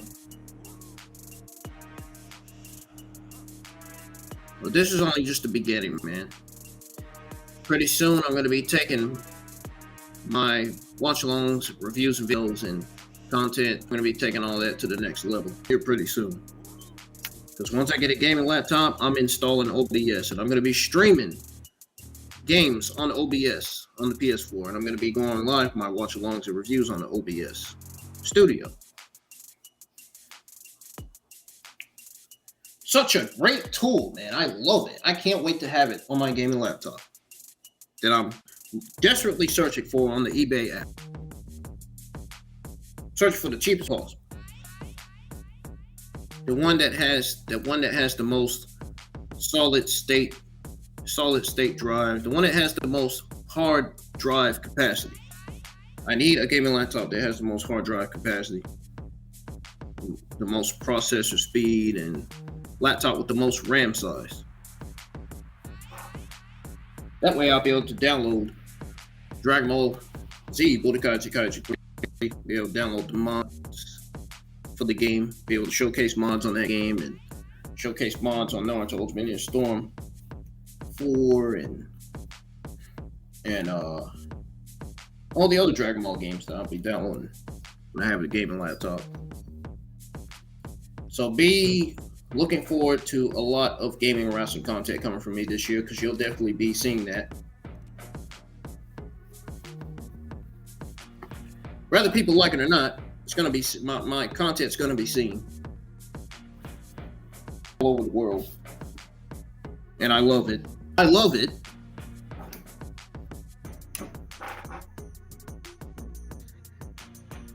I don't really got nothing else to say, folks. I'm getting out of here because I gotta get started on these thumbnails, man. And plus, I want to get back on Nexomon and try to train some of my Nexomon for a bit.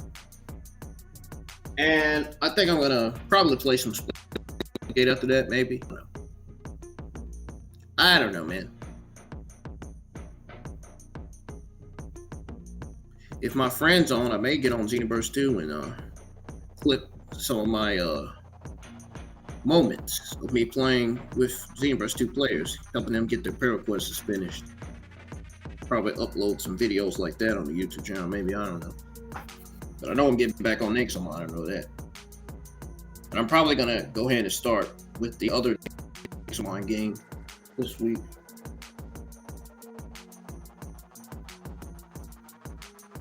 But I want to wait till next week, to be honest, so I may just do that.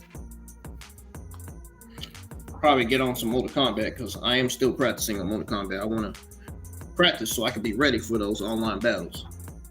I want to be having no bad freaking rate, bad freaking KD, whatever they call it, bad win rate. I don't want to have no bad win rates, man. No. I've had enough of that on Call of Duty Black Ops Cold War. Nah. Not on there. I do not want to make myself look bad. I want to embarrass myself.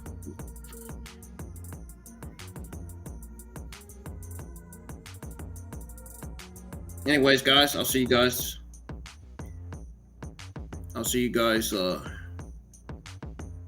later on in the morning for Power Rangers Battle for the Grid. You guys have a good Monday and have a good start to your week. Peace.